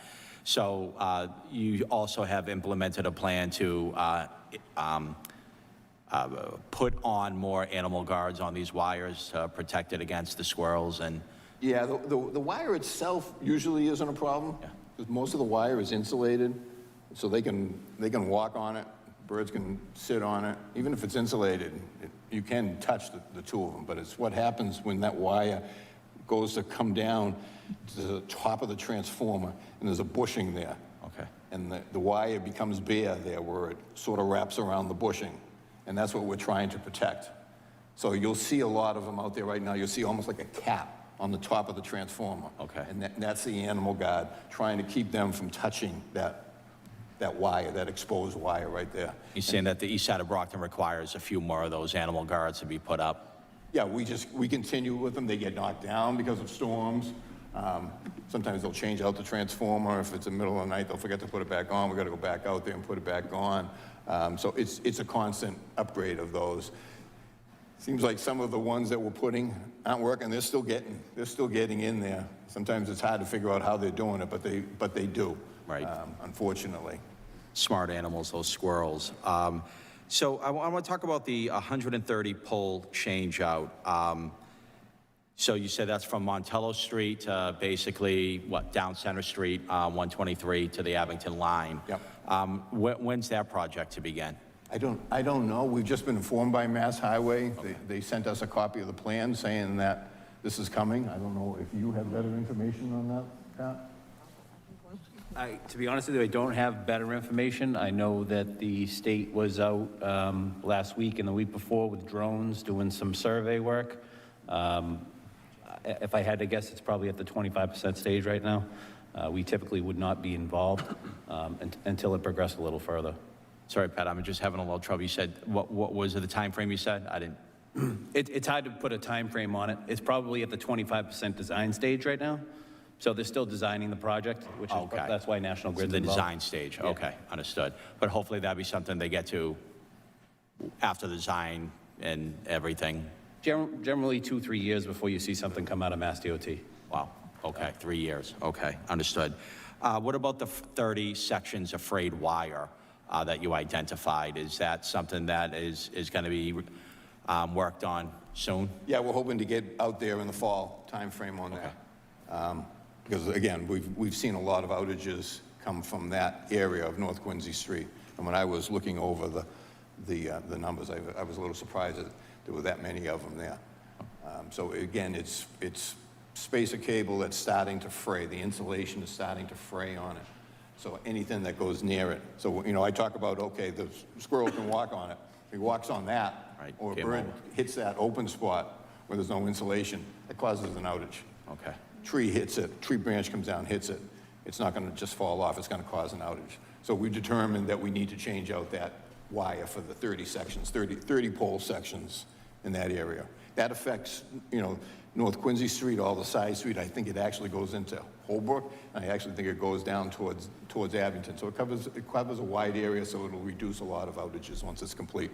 Well, we appreciate National Grid's attention to this matter, and especially in that North Quincy area, any electricity going over to our hospital. I think just recently, and during one of the outages, shortly after we received the notice of the outage, we received a communication from the mayor saying that a young gentleman was hit by a car and he was being transported to Brockton Hospital, but then had to be diverted from Brockton Hospital due to the power outage.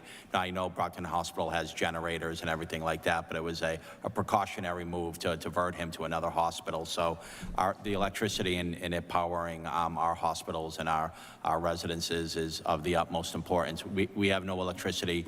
We're back in the, 17th century. So You know, it's probably outside of water.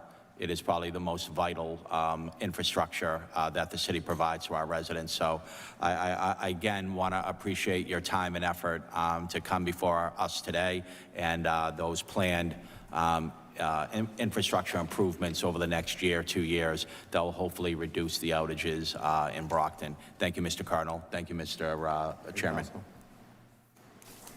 Anyone else? Councilor Lally. Thank you, Mr. Chairman. Thank you, Mr. Cardinal, for coming and for being on your A game this late in the evening. Most of my questions you addressed when you gave your presentation. I really do appreciate that, and Councilor Thompson hit on a couple as well. I'm really excited to hear that you guys have a very clear picture of where you're at and what needs to be done, and that it's going to happen so soon. You know, one of the questions I had here was, you know, when can we expect some stuff to happen? So it's really good to see that that's happening so soon. The big thing is, do you have anything with you right now, you know, in terms of a number that residents can call if they've got an outage, just to say that for the folks at home who are still with us? 1-800-465-1212. That's the outage. That's the outage number. And I think it's important for everybody to know that the more people that call in, the better it is for us and our system, because our system is able to go closer and closer to where the outage is, depending on the phone calls that we get. A lot of people probably think, well, okay, the power's out, somebody else on my street's gonna call. Well, it's important for as many people to call as possible so we can pinpoint better where that outage is and get there quicker. No, I always... Like I said, that's the outage number. There's a regular customer service number, but I would recommend you call the outage reporting number for us. I always say, if you don't call, assume nobody else has. That's the big one. So, for right now, by January of 2022, you anticipate a large amount of the work that has needed to be done will be wrapped up? Yeah, by January 2022, they should be working on that North Quincy Street, 30 sections of work. Obviously, some of the other stuff is going to come later. I mean, I had the engineer provide me with some different locations of where we're doing pole change-outs here. I'd forgotten, I think it was in the letter that I sent to the mayor and to Pat a couple of weeks ago, that we recently did 20 poles on Warren Ave. I forgot about that. There was a pole change-out there, and we changed the equipment there. So there's constant work going on. I mean, as we see, we have a regular engineering group and we have a planning engineering group that's looking at all these feeders, looking at these outages. We don't want to be in the poor performing circuit or anything like that. I mean, it's not good for us. It's not good for anybody. We understand that so many people are working from home. I'm working from home. I live in East Bridgewater. Some of the outages that affect Brockton come to East Bridgewater, where I live. Come off of the Thatcher Street, the Spring Street sub in East Bridgewater, feeds down Thatcher Street, and then it heads down to where I live. So I'm affected by some of these outages. Nobody wants them. I mean, we understand that, and it's become more vital that we try to reduce these outage numbers while majority of people are still working from home. Absolutely, and I look forward to seeing some of the improvements. In the interest of time, I'll keep my comments brief, but I do appreciate it, and I do appreciate your responsiveness and ability to stick with it. And you too, Mr. Hill. Thank you, Thank you, Mr. Chairman. You're welcome. Anyone else? Motion to recommend favorably back to the full city council. Second. Motion made and properly seconded to recommend favorably. All in favor? All opposed? It is a vote. Thank you again, sir, for your patience. Thank you. Councilors, anything else? Councilor Azak.